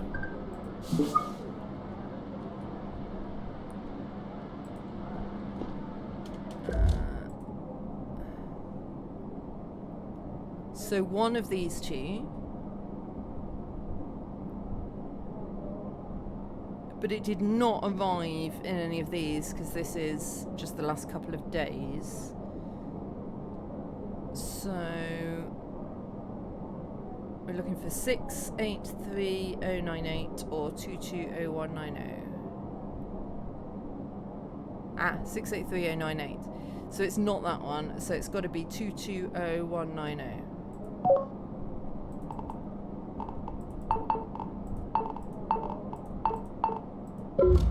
I hope. Okay, then we go talk to Ed.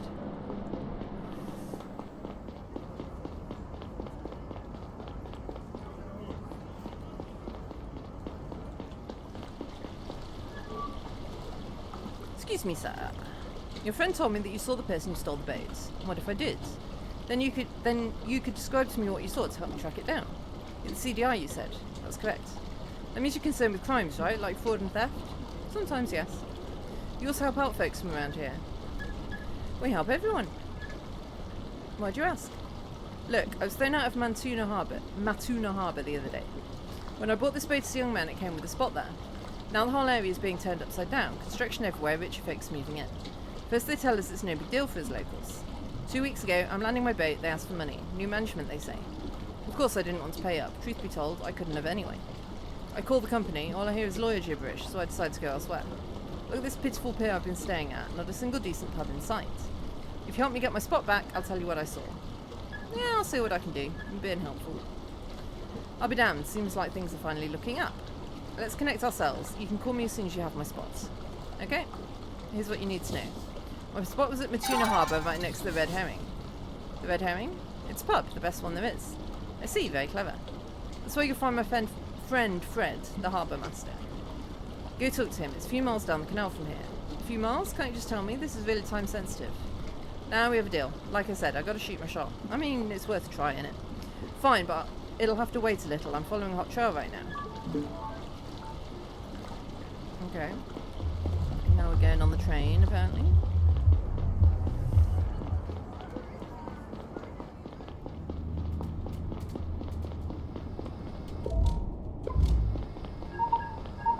Oh.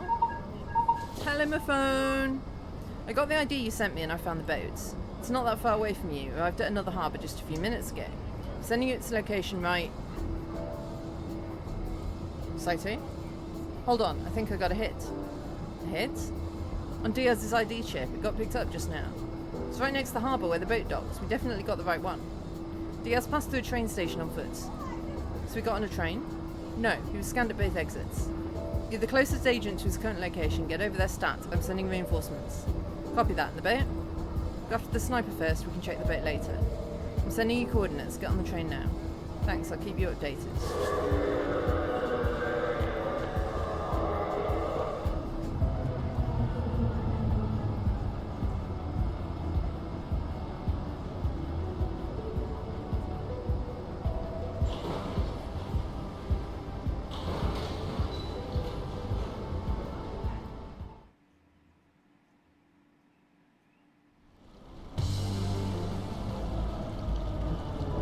I mean, this is the harbour we needed to go to anyway.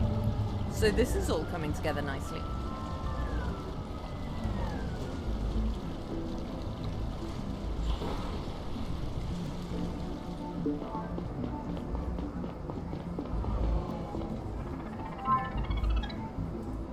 I do need to find the perp, but also there's news to read.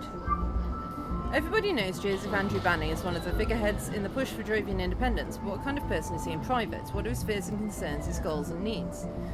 The Garian Gazette has a peek behind the curtain. Banney was born in the late 1700s in New Joran. When his father started a new job in the mines of Sector 2, his family moved to Drovia, and after barely surviving its deadly collapse, relocated again to Sector 1. In interviews and public discussions, Banney often emphasises the exploitation his family has suffered at the hands of its colonial rulers. Like many other Savian families, he says, He says they always struggle to make ends meet despite working hard and long hours. Banny usually fails to mention the Garian grant for Drovian talents that enabled him to study law and ultimately kicked off his career in politics. In an interview with Drovia Today, Banny declared that securing a better future for his own and all Drovian children was his ultimate goal. He has 2 college-age sons, Harris and Tim, from his first wife, and a 2-year-old daughter with his new, much younger wife, Lisa Lacoste, who he met and advised on his legal team. A few months ago, however, rumours of yet another relationship crisis began to spread when Banny was spotted multiple times in inappropriately private settings with his secretary, Ms. Lam, and she was very upset about his death. And they were on the balcony together at 2 a.m. So, I mean, I'm not saying that they're having an affair, but they're having an affair, right? An ad for a bar named Red Herring is at the harbour just past the train station. I hate that it turns off my outline mode. What you doing? Looks like you're doing a crime.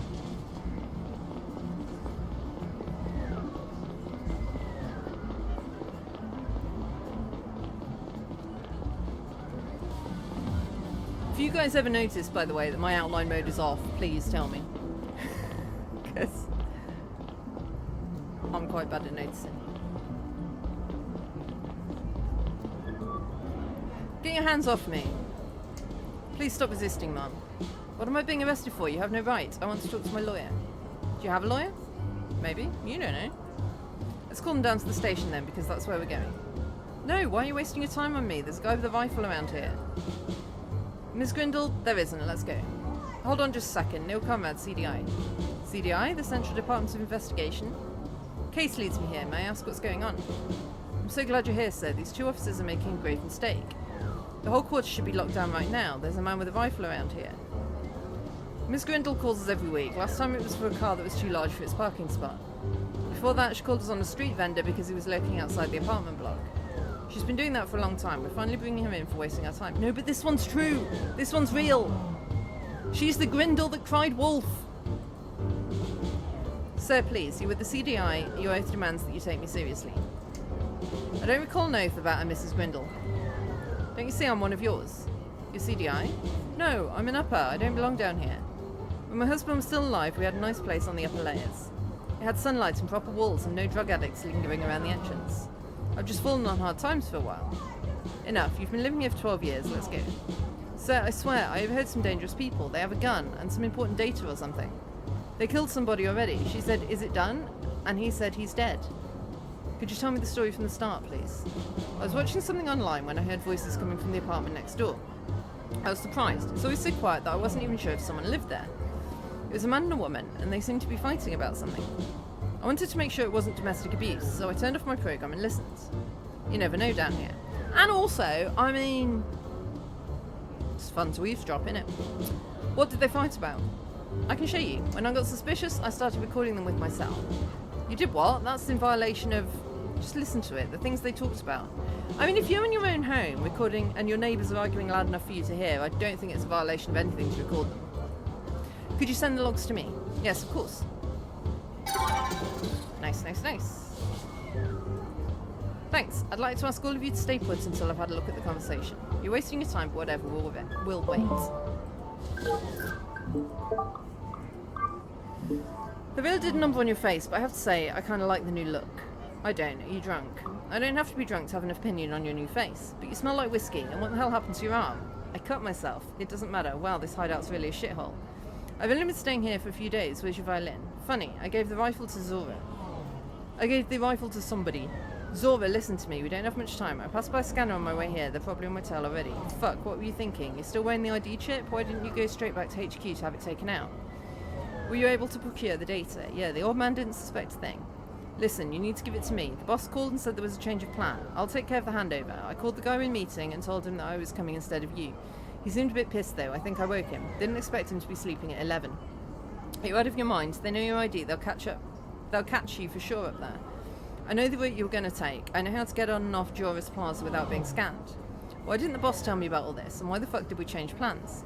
I talked to the boss after the hit. He told me to come and get you. No idea why they... Come on, Zora, give me the stick. We need to move now. The CDI could be here any minute. Boyd, you're... Let me get my stuff. Give me the stick. Fine, here it is. Where we're going. We should split up right now. Keep your head down and wait for me to get in touch. Get to the... They won't be able to track me if I... 8:30. Boyd, you're not making all this up, are you? Are you crazy? Of course not. Now let's get this mission over with. Come on. Be careful out there, okay? We're so close to getting out of it all, you two. Okay, so he hasn't got his violin. His viola. He's got a cut arm.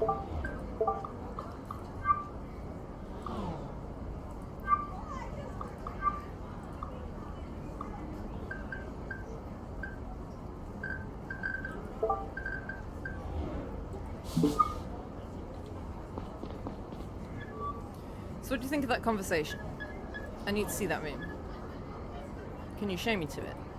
See, I knew there was something fishy. Follow me. Thank you. What's this about? What's going on? This might be important for a case I'm working on. What case? It's classified. Which one's Mrs. Grindle?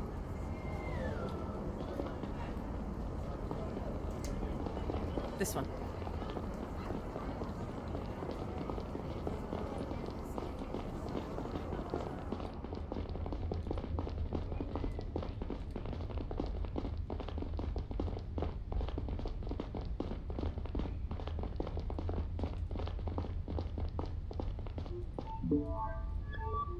This is where I live, and the voices came from right next door. Thank you. Watch my back offices. Hello? Anyone home?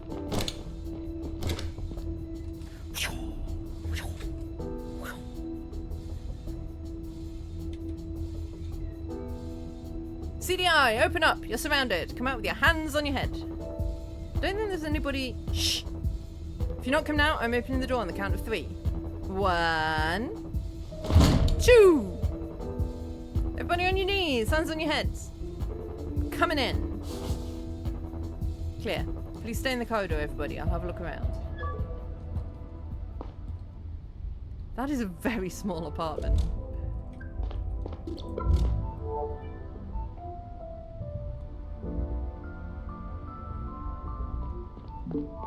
Are they those balls that we saw before?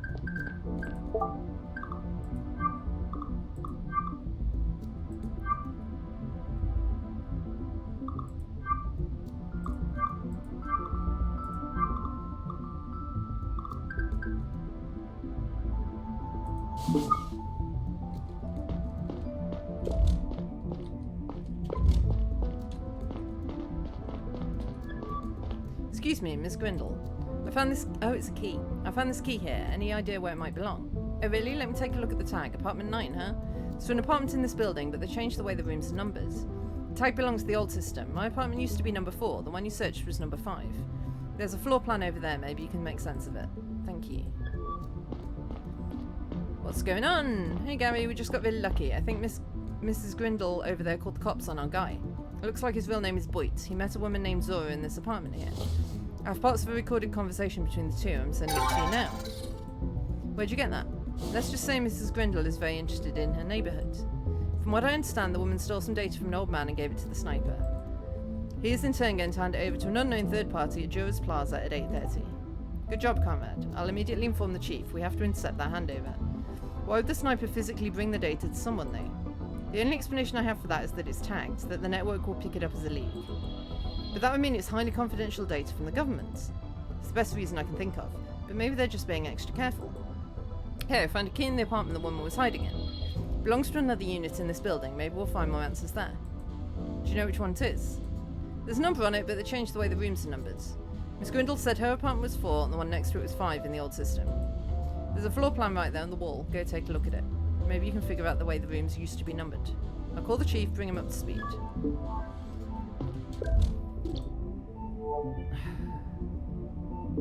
So that was 4 and 5.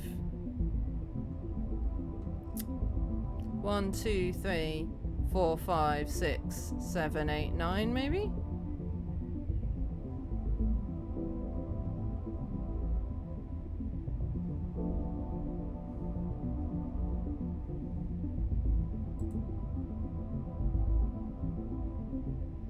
Yeah, so they changed it from just numbering to numbering with which floor it's on. But how... Yeah, it's that one. But how do I get up there?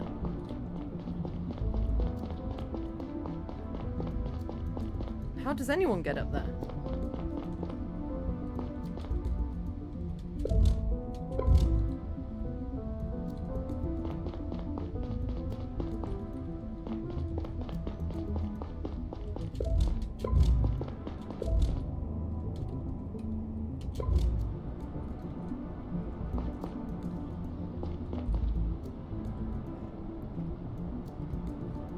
Thank you, Devius. Lovely to see you.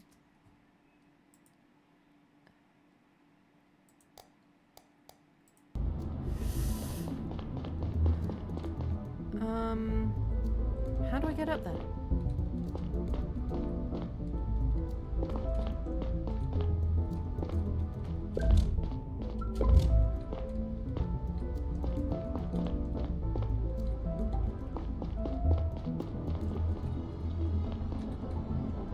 I'm gonna try these doors just in case. No. I think I'm right, but I don't know how to get up there.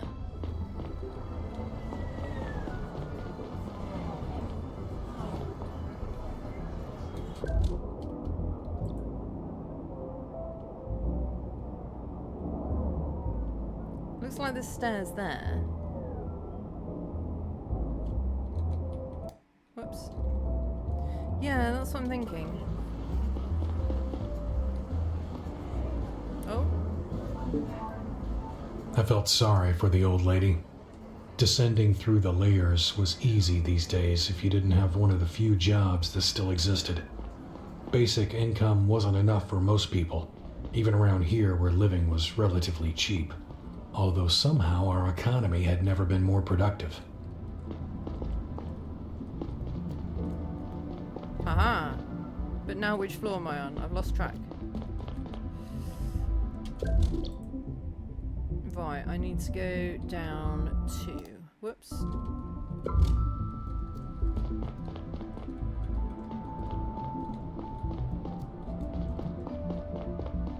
And then I think it's this one. Yeah. Oh, hello.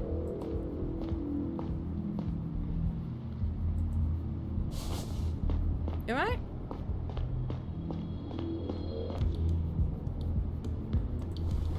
Hold on, I'll get you out of this. Is anyone else here? What are you going to do to me? Are you with her? My name is Neil Conrad. I'm with the CDI. Oh, thank fuck. Please, I need water.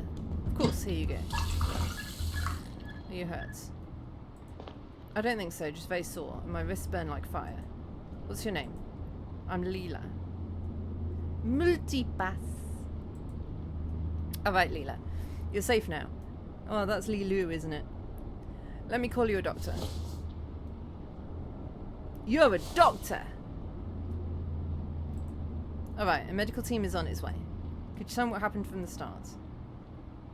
We will find out what happened from the start in a couple of minutes after the break. Look at this cliffhanger. Gotta rejoin in a couple of minutes. I'll see you then. Don't mind me while I do a 50-point turn in a boat.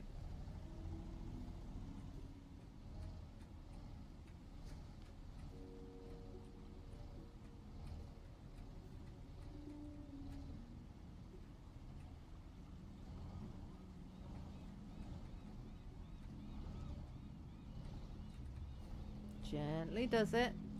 Gently does it. Gently does it. Gently does it.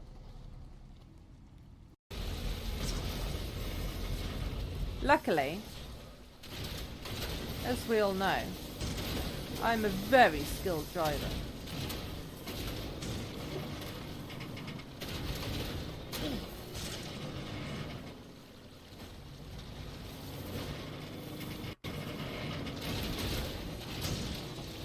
Especially off-road.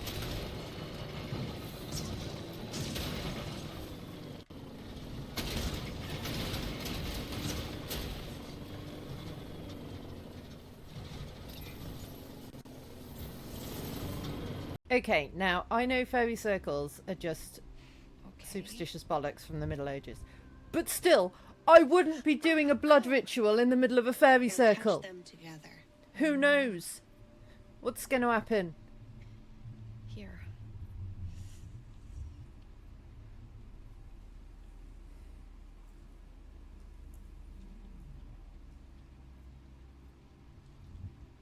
Seriously? Yeah. You in? No way. Sorry. Suit yourself. Swan. Just because occult forces aren't real doesn't mean you shouldn't mess with them. Wait, what? I found a hole.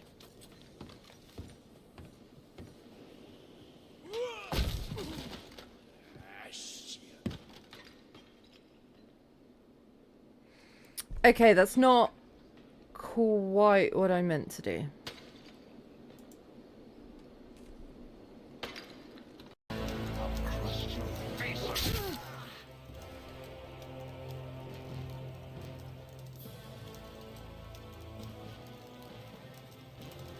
But that was quite dramatic.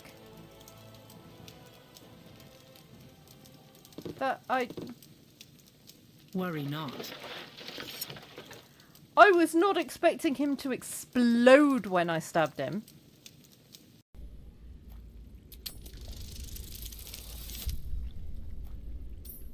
That'll do.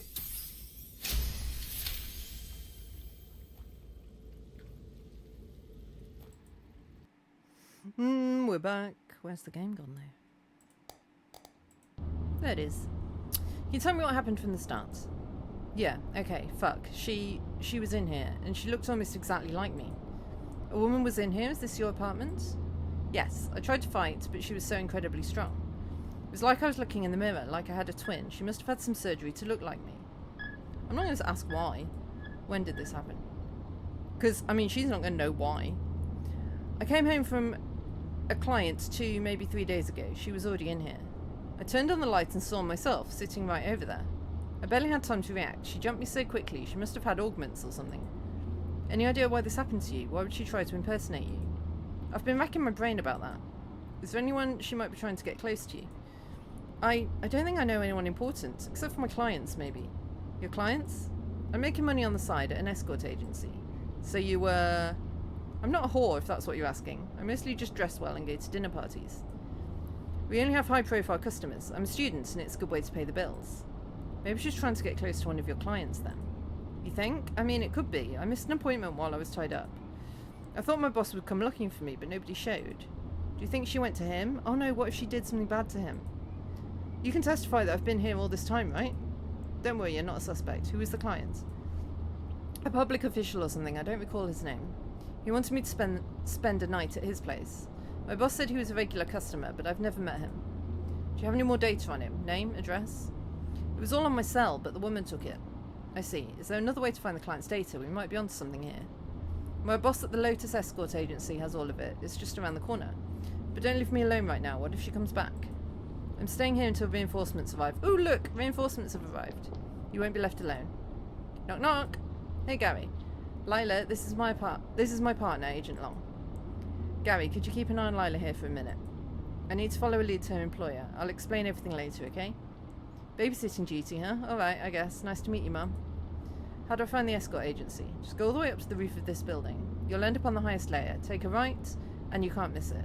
Thank you. Well, that's where we're going then, I guess.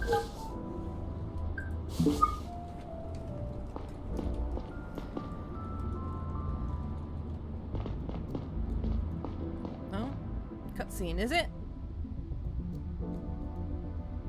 Could you not have done that like 10 minutes ago?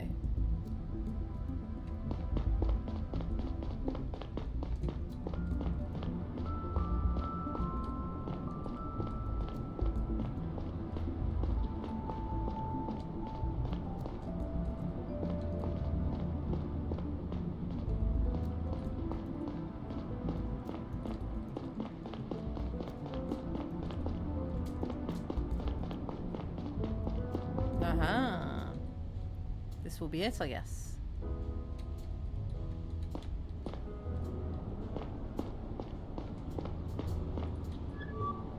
Hello, sir. Excuse me. Closed. We're closed. I'm not a customer. Neil Conrad, CDI. Ah, good morning. That's a surprise. What leads you here? One of your employees, Lila. Lila, a sweet girl, nice and reliable. When did you last see her? Not in a while. I just relay orders to her. To her cell as they come in. Sometimes she doesn't accept. Mostly she does. There was a client she had this week. I need to find out more about him for a case. Okay, did you do something to her? I can't tell you. Could you give me his name and contact details? Oh, Mr. Conrad, I would love to help, really, but it's very important that we protect our clients' privacy. I'm sure you understand. I can't risk my business like that. Yeah, do I have to get a court order? Look, I can go and come back with a court order. It's going to be a whole thing, much harder to hide than you just telling me right now. Okay, Mr. Conrad, I have a proposition to make. I'm putting my business at risk by helping you, but you can help me make up for this damage. There's another issue that puts me in a very uncomfortable spot right now. One of my employees has quit on me despite her contract running for a few more months. I told her I needed her. She's already accepted several offers over the next few weeks. We have a reputation to uphold. Our clients would be really upset if I cancelled their appointments. Those are all high-class people relying on our services. I told the local police already and they wouldn't listen to me. But I have a contract right here, see? It's signed and everything. If you can get her to fulfill her duties, at least the appointment she already confirmed, then I guess I could help you too. Did you say why she wouldn't do it anymore? You ask her. She said she's quitting and she's been ignoring me ever since. How about it, Mr. Conrad? I guess I'll talk to her. What's her name? Sheila Nowak. I'll see what I can do, but even if she doesn't come back, you're helping me for trying. Okay, fair enough. Tell her we're good if she goes to the client she already agreed to. Maybe she'll listen to you. And don't mind her family, they're weird folk, Savians. The unit is just below us. The fastest way down is through that big apartment building. If you're back down at the train station, you've gone too far, and the wrong direction. Be back soon, stay put. Okay.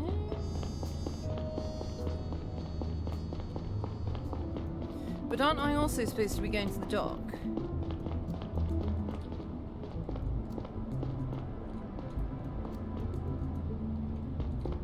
Like, how do I know where she lives? She could be in any of these, right?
Good evening, sorry for the intrusion.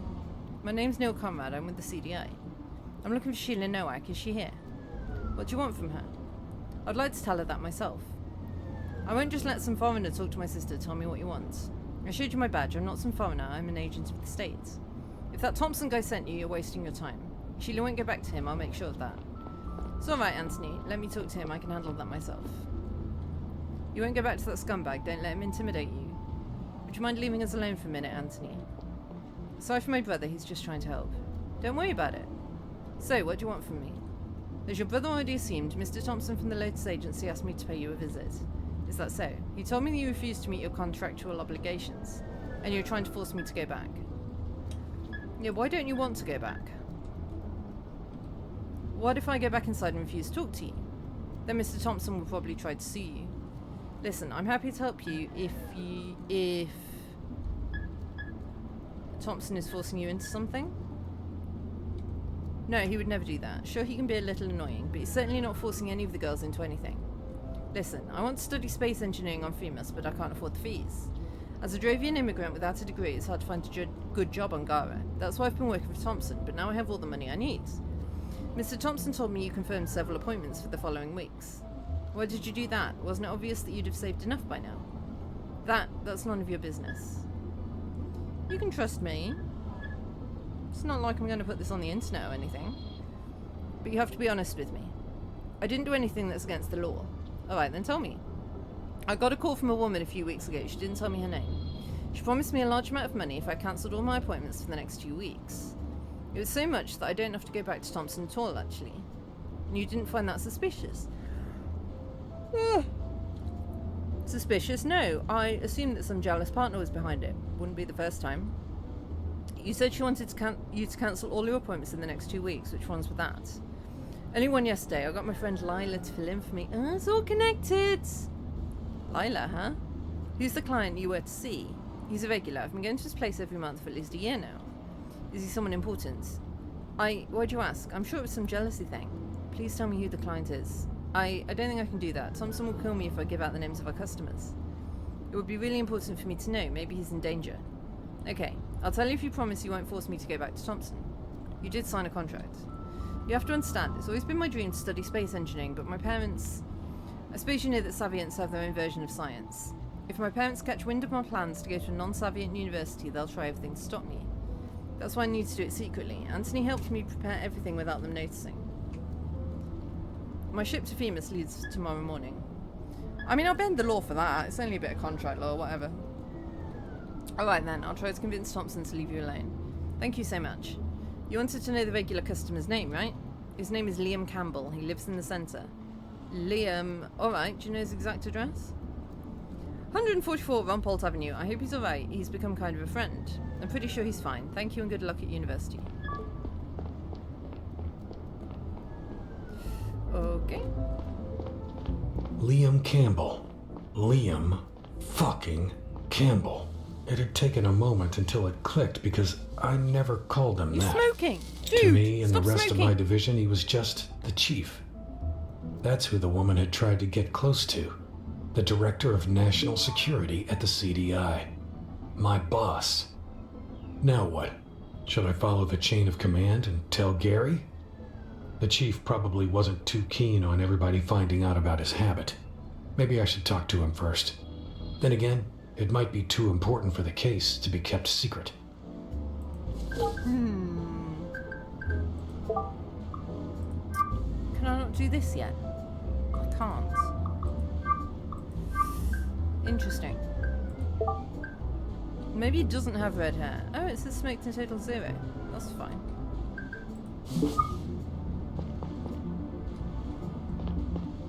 Alright, K-Wolf, thank you for stopping by. Hope to see you next time.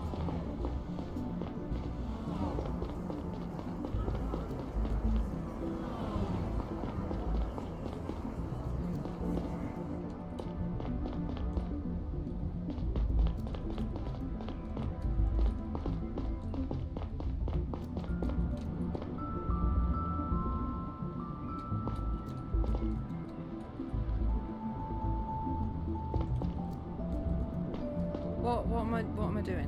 What am I supposed to be doing? Talk to Thompson. Who's Thompson?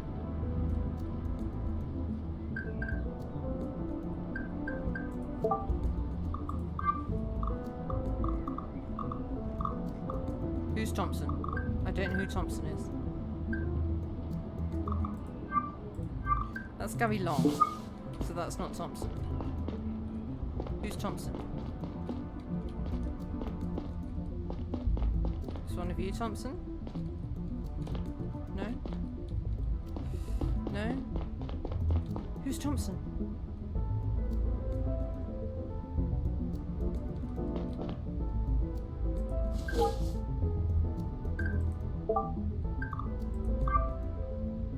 Oh, he's Thompson. Mr. Lotus Man. Got it, got it, got it.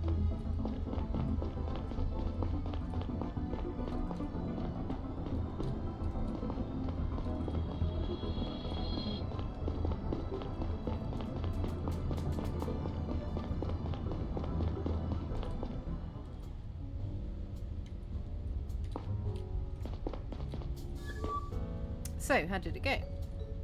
I'm sorry, but Sheila won't come back. Ah, Mr. Conrad, I'm sure you're joking. I'm not. She's not coming back. But you signed a contract. I thought you were supposed to enforce the law. Listen, Mr. Thompson.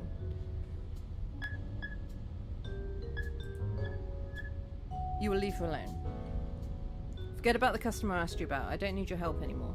But if you don't leave Sheila alone, I will come up with something to have your place searched. I'm sure you won't risk that, will you? Mr. Conrad, I must ask you to leave my agency. We're closed at the moment. Remember what I said, Mr. Thompson? Goodbye. Okay, now we go talk to Gary.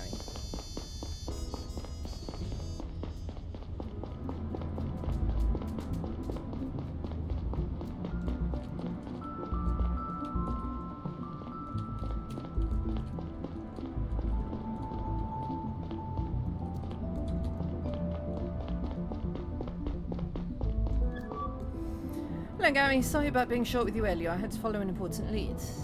Was it worth it? It was, let me fill you in. Apparently, the woman that tied up Lila, I don't know what I've been saying, Lila, had some procedure done to look very similar to her. I suspect she impersonated her to get close to a customer. Lila told me as much. We had a little chat earlier. I'm almost positive the client is the old man the impersonator stole the data from. The customer originally booked a different girl, but then someone paid her to cancel the appointment. Wait, why go through the trouble? Why not impersonate the original girl? I guess because she's his go-to. He knows her too well and he would have noticed it's not her. How did they know he'd pick an alternative and not cancel altogether? Maybe that's what he did in the past. Like I said, he's a regular. How did they know it would be Leela? I don't think they did. The sniper said something about the woman's new appearance. Maybe they changed her looks after the appointment had already been accepted. And it healed within a few days? That kind of tech is rare. But how is any of this connected to our case other than the perp talking to that woman? I'm still trying to wrap my head around that. Seems like an entirely different operation. Any idea who the escort agency's customer is? Yeah. Here's the kicker. I think it's our chief. What? The customer's name is Liam Campbell, and his address is in the right area. I need to call HQ immediately. When did she meet him? 2 days ago, I think. I feel like the chief of police... Like, there is nothing wrong with sex work. Or escorts, if they're not sex work. Like, it's fine, I don't have an issue with it, so long as nobody's forced to do anything they don't want to do. Not an issue. But I feel like the chief of police, being a client of sex workers or escorts, is an issue because of this sort of thing. And also because of bribery and corruption reasons. Like, you don't want to leave yourself open to that sort of thing if you are the chief of police, right? Even if it was entirely legal and whatever. I don't know. 2 days ago, I think. Alright, listen up. Meet me back at HQ in half an hour. Let's go over all the facts again and get ready to intervene in that handover. I'll have Saito look into the owner of the hideout apartments. Let's sort the rest out later. Catching the sniper remains our top priority. Copy that. See you at HQ. As I was making my way back down through the maze of Matuna's living quarters, I tried to untangle the threads of the conspiracy before me. Every detail I uncovered seemed to open up a number of new questions.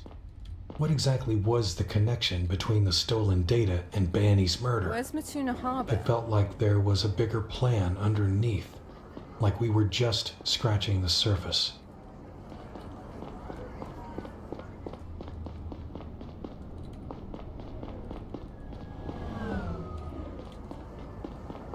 I want to help that old man get his boat sorted.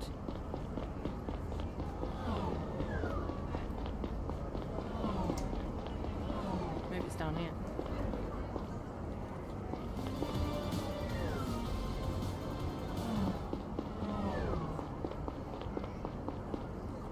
Oh, no.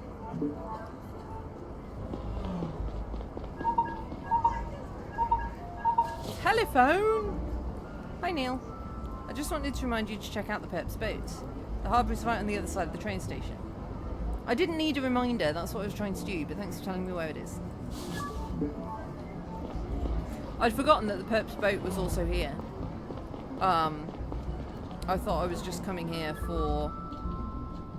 Sir, may I ask what you're doing at Matuna Harbour? Don't think I've seen you before. Good evening, sir. I'm Neil Conrad, CDI. Holy moly, that's unexpected. My name's Harry Truff. I'm with TSW. Can I help you? Can I take a look around the harbour? I'm looking for a boat that could be important for my case. I'm sorry, but TSW only allows club members and registered guests down at the pier. What about law enforcement? Right, if you can tell me the ID of a specific boat you're investigating, I'm allowed to let you in. Well, in that case, I'm looking for a boat named Berta. Its ID is 220190. Let me check. Right, that one's docked down at the pier. I'll let you have a look. Please don't touch the other boats. Okay, but also, can we discuss Harry, or whatever his name is?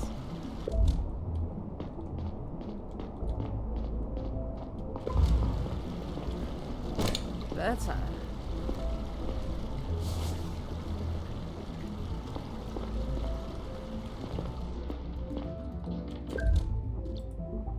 A pocket laser. Cutting device. Its cuts leave a blue residue. An open first aid kit. Some untangled bandages lie on the top of other contents. A sink full of bristly red hair. Looks like our guy shaved his entire beard off. Well then.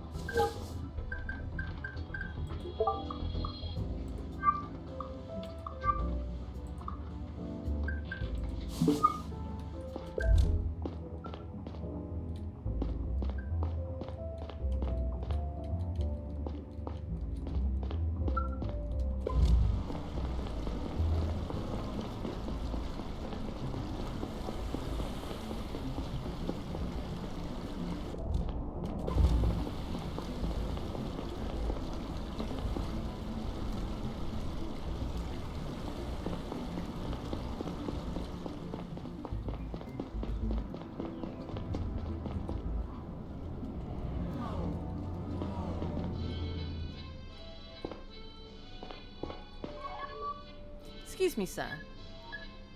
Do you know a guy called Ed? Ed? You mean Silvertongue Ed? Of course I do. Lived here for 40 years. We often had a drink together upstairs. Shame he got kicked out when TSW started asking for rent. I met him earlier. He told me he misses his old spot. What would it cost to rent it for him again? What, are you going to pay it for him? Ha! Didn't think you uppers were good for anything. It's $50 a month. $500 for a year. Yeah, why not? Alright, I'll rent the spot for a year then. Done. Looking forward to having the old geezer back. You can tell him he can come back next month. But I'm honestly not sure how long it'll take them to boot him for another reason. TSW is more interested in renting spots to tourists and private yachts. Hello? Conrad here. What? Who is this? Neil Conrad. I'm the CDI agent. We spoke earlier. I don't know no CDI agent. You asked me to help you with the old spots at Matuna Harbour. I arranged it. You're good to come back. You what? Look, if you're making fun of me... I'm not. You can return next month. I paid for a year. I'll send you the contract. Ah, today seems to be my lucky day. Thank you, sir. You heard that, old lady? We're going back. How about in return you tell me all you know about the guy who stole your friend's boats? Right. I noticed the fellow when he started the motor. He cut the rope with a knife like it was butter. And those are big-ass ropes, I tell you. Tough as bones. Did you see what the man looked like? I didn't catch a lot of details. He was in a hurry to get away. When he started speeding away, it fell right off his head. Must have been a hat after all. Could it have been a wig? Yeah, or a wig. Whatever it was, he was bald underneath. You sure of that? Yep, his head was polished like a bowling ball. Great, thank you. Anything else you remember? No, look, my eyes aren't what they used to be, and neither is my memory.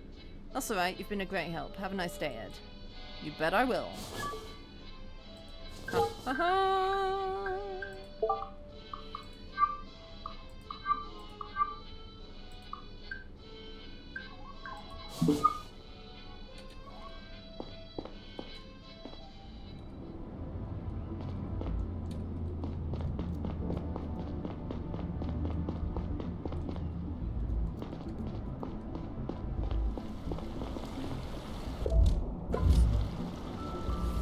So have I got everything from here?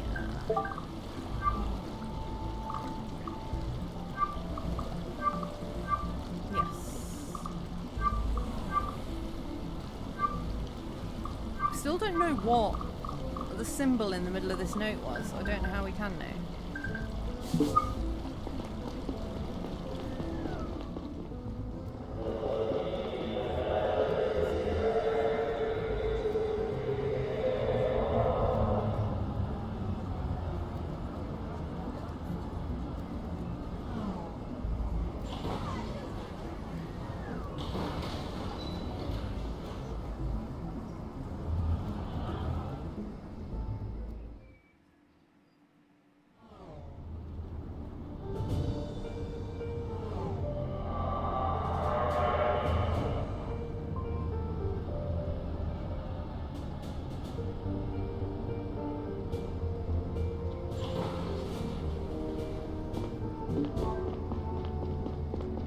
there anything this way? Outline mode on, please. Nope.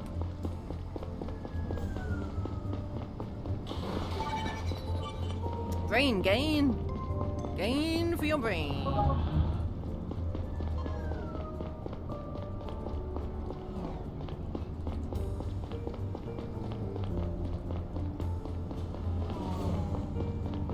News.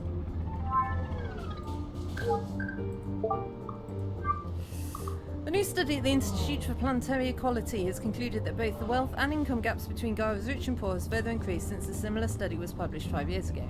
The disparity between upper and lower layer citizens in Gara's centre districts is especially striking. In 1834, ground level inhabitants made on average approximately 20% of an upper's income, which decreased further to a little over 15% last year. The problem is only amplified by an accelerating gentrification process that is making affordable living space increasingly hard to come by in parts of the lower layers.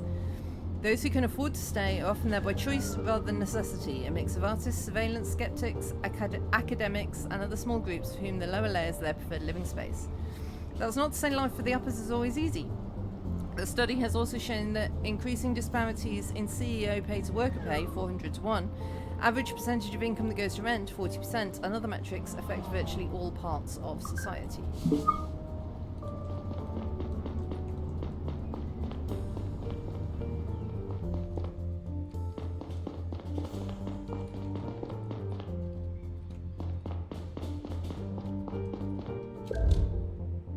I thought that'd be a thing. Basement, interrogation, second floor unit, third floor chief, fourth floor conference.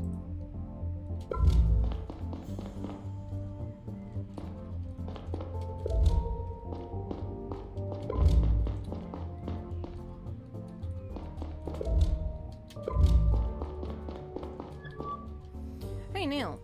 Hi Saito. It's good to see you. The case really has me on edge. Yeah, me too.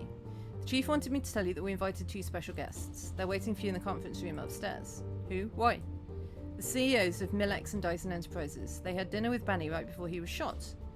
Millex and Dyson, as in probably the biggest mining companies in the world. Honestly, you probably don't even need to say mining for that to be accurate. Holy shit, wish someone had told me earlier. I'm not exactly prepared for this. Sorry, I just got word from the chief. That reminds me, he also wants to talk to you after you've questioned them. Alright, thanks for letting me know. I want to talk to him too. He might be a problem.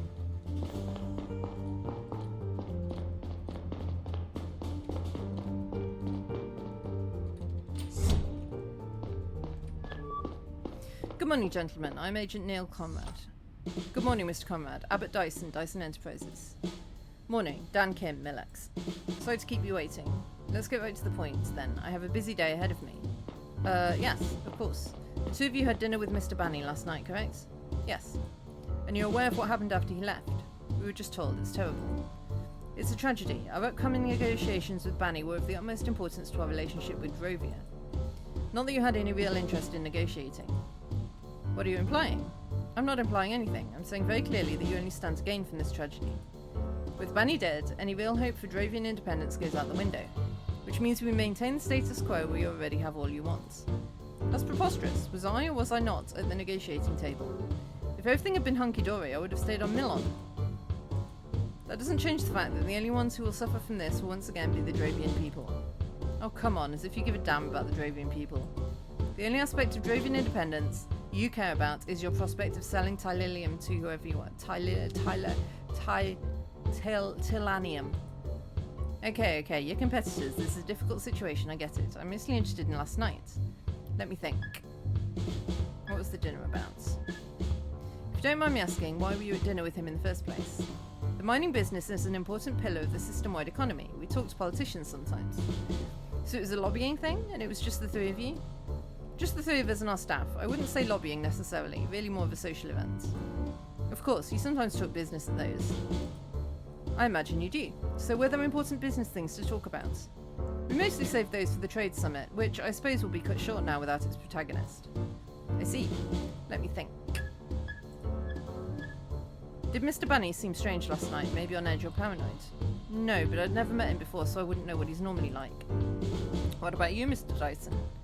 I knew him quite well. We travelled here from Drovia on the same ship.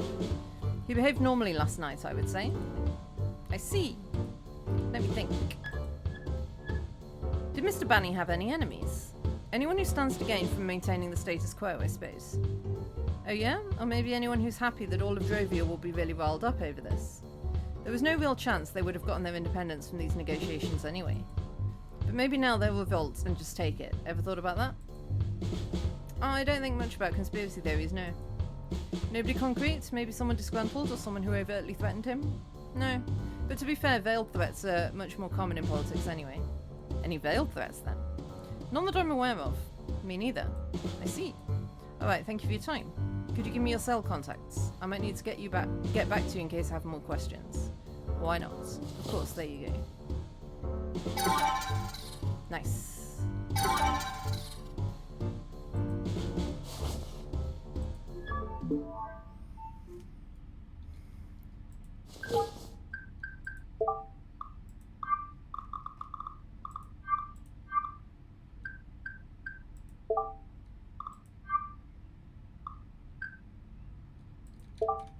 Okay.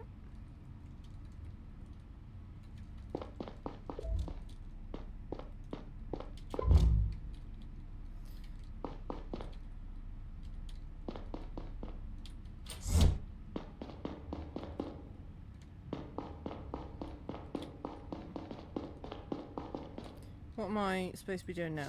Talk to the chief. Where do be the chief?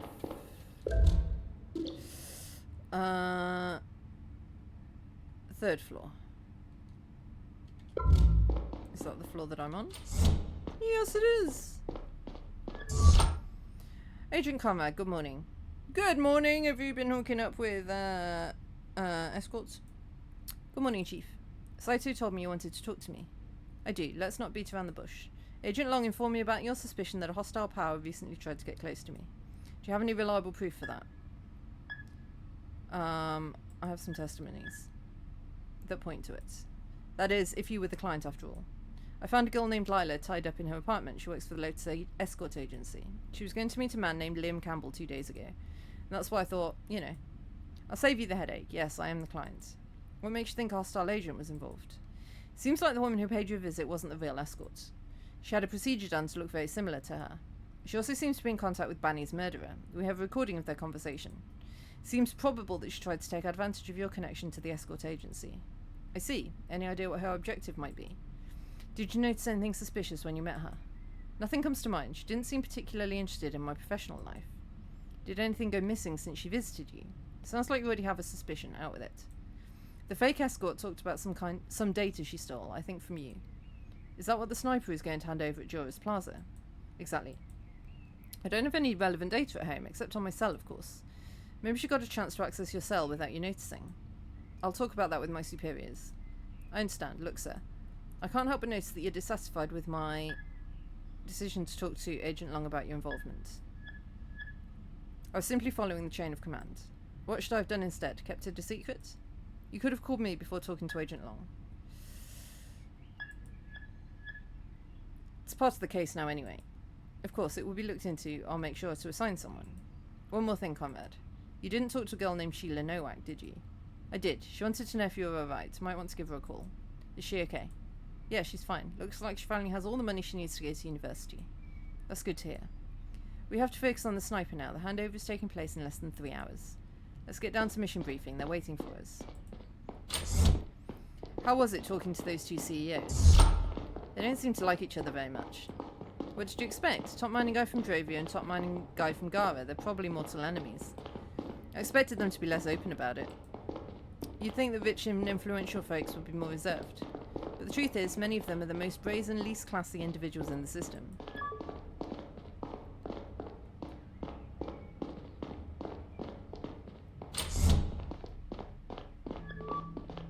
Now that we're complete, let's recap what we found out so far. Our suspect goes by Diaz, but his real name seems to be Boyd. He's still at large. He shot Banny around 1:39 this morning from the top floor of the Sakura Hotel. Shortly after, he was picked up by an unknown accomplice who dropped him off at the lower layers.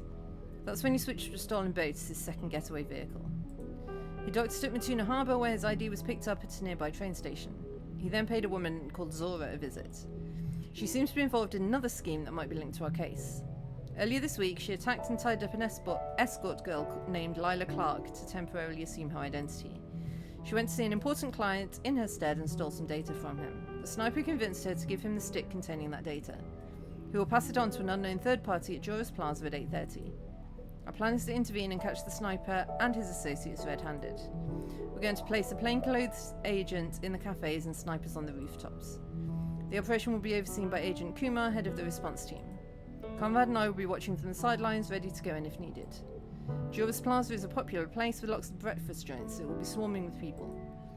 We have to be very careful not to endanger any civilians. Questions? How will we identify the sniper? Conrad has been collecting data on what he looks like. We have to rely on that. Do we have any details on the woman the sniper visited? Not really. She was surprised to see our perp. It seems like meeting wasn't part of their original plan. We're not sure if he lied to her to get the stick. If so, it's possible that he's not planning on taking it to the handover at all. Alright then, Conrad, go ahead and submit that sheet on what the sniper looks like. Yeah, we know what he looks like. Bald, cut arm, shaved. Yep. Submit.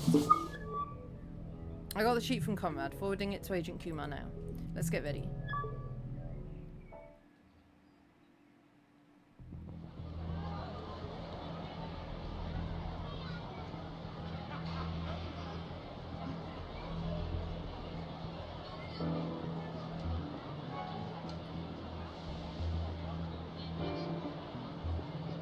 Keep Gara pure. T minus 90 seconds. Damn, it's more crowded out there than I'd expected. I don't think our snipers would get a clear shot. Let's hope we won't need them. Did I ever tell you the story of how I joined the CDI? Is now the time? Yeah, you saved Mayor Glover's life when you were still a policeman. Possible target from entrance C, but I wasn't on duty that day, but when I saw that guy pull out a gun, I didn't hesitate. Possible match at entrance A. That's what landed me the job at CDI. Possible target walks up to a woman and child. They're now talking. Shit, I was so nervous when the chief invited me for an interview. Suspect from entrance D has been joined by an obese man. Nothing had gotten me that nervous again in 15 years since, until today. Unit Alpha, you're up. Pass by the fountain for a quick peek. If we don't book this guy today, someone will have to take the fall for Vanny's murder, and we're first in line. We'll find out soon enough. I've always wanted to join the CDI, and it seemed like that ship had sailed already. Boss, have a look at the one in the black shirt. Target bears similarity to the description. Alpha, take a left. Yeah, here I am, because I've always been on this side of justice, and that's why we're going to get through this as well. Good things come to good people, huh? That's what they say. Don't they say the hotel is paved with good intentions? Oh, it's going down any second now. Let's focus. Okay.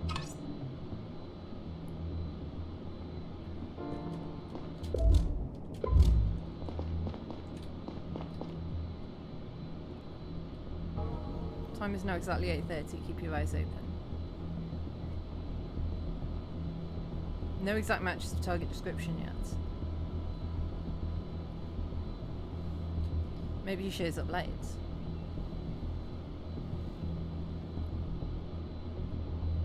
Person at entrance B looks like a very close match. Copy. Unit Beta, go after him. He's headed towards the fountain. Am I supposed to be doing anything? No, objective is wait. Okay. Can I get an audio feed?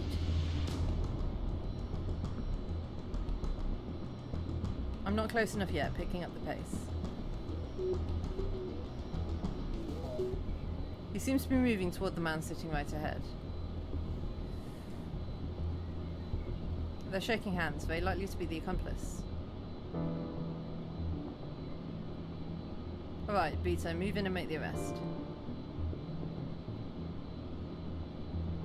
Get the suspect and his accomplice. Be discreet. How can you discreetly arrest someone? Don't make more noise than you need to. Rah! I think they noticed you.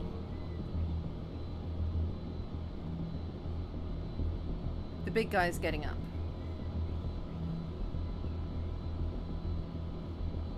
You spooked them. Get a move on. Sorry, was that me roaring? Rah! Other guy's standing up and reaching into his pocket. Watch out, gun. Snipe, snipe, snipe. Oh.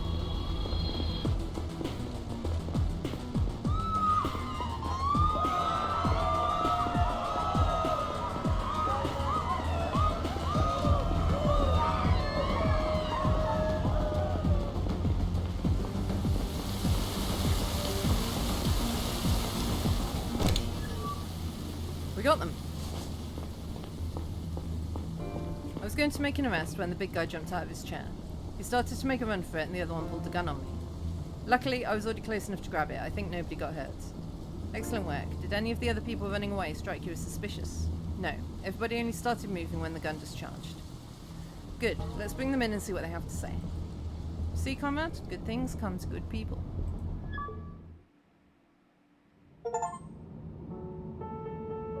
Nice. Complete the first act.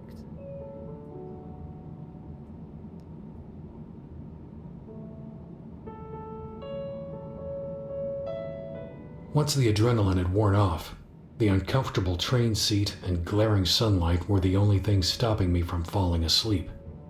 My implants had been injecting me with a substance keeping me alert and focused all night, and now I came crashing down hard. The confrontation at Joris Plaza had been hairier than expected, but catching the sniper and his associate was a huge win. I wondered if this was the beginning of the end of the case, or just its beginning. I finally got up at my stop and left the train, only to suddenly wake up in my seat again and realize it had been a dream. It's the world's I decided to most boring stand dream. next to the door for the rest of the ride.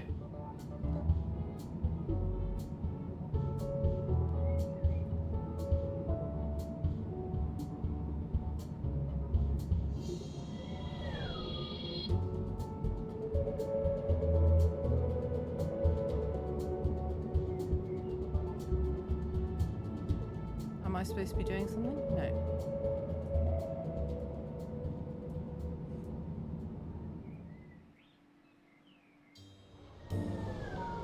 A cool breeze cut into the train cart and through the haze of fatigue when the doors opened.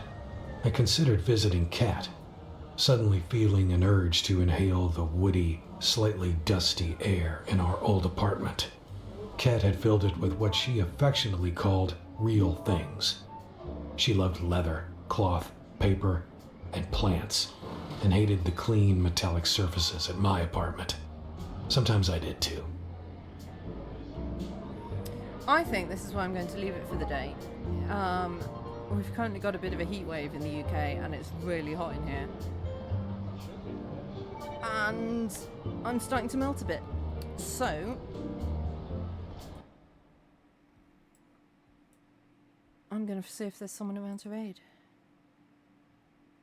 Who do be playing things? Let's go hang out with JD. Shall we? It's always a fun time with JD.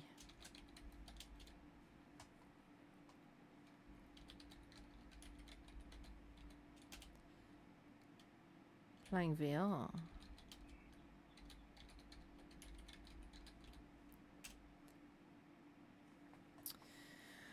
So, thank you all so much for watching. Copy the raid message pasted when we get there, as per usual. Pick whichever one suits you, whether you are a sub or not. I will be back at some point during the week. I might stream tomorrow, because it's bank holiday in the UK, but it depends on how hot it is. I might not be able to stand streaming tomorrow. It's supposed to be quite warm tomorrow, but we'll see. Maybe I'll leave the stream till the evening or something, I don't know. Keep an eye out on notifications. See when I'm streaming. I will try and stream at some point during the week though, and I will definitely be back this time next week for more Sherlock Sunday when we will be continuing this game. So I hope to see you then. Until then, bye bye.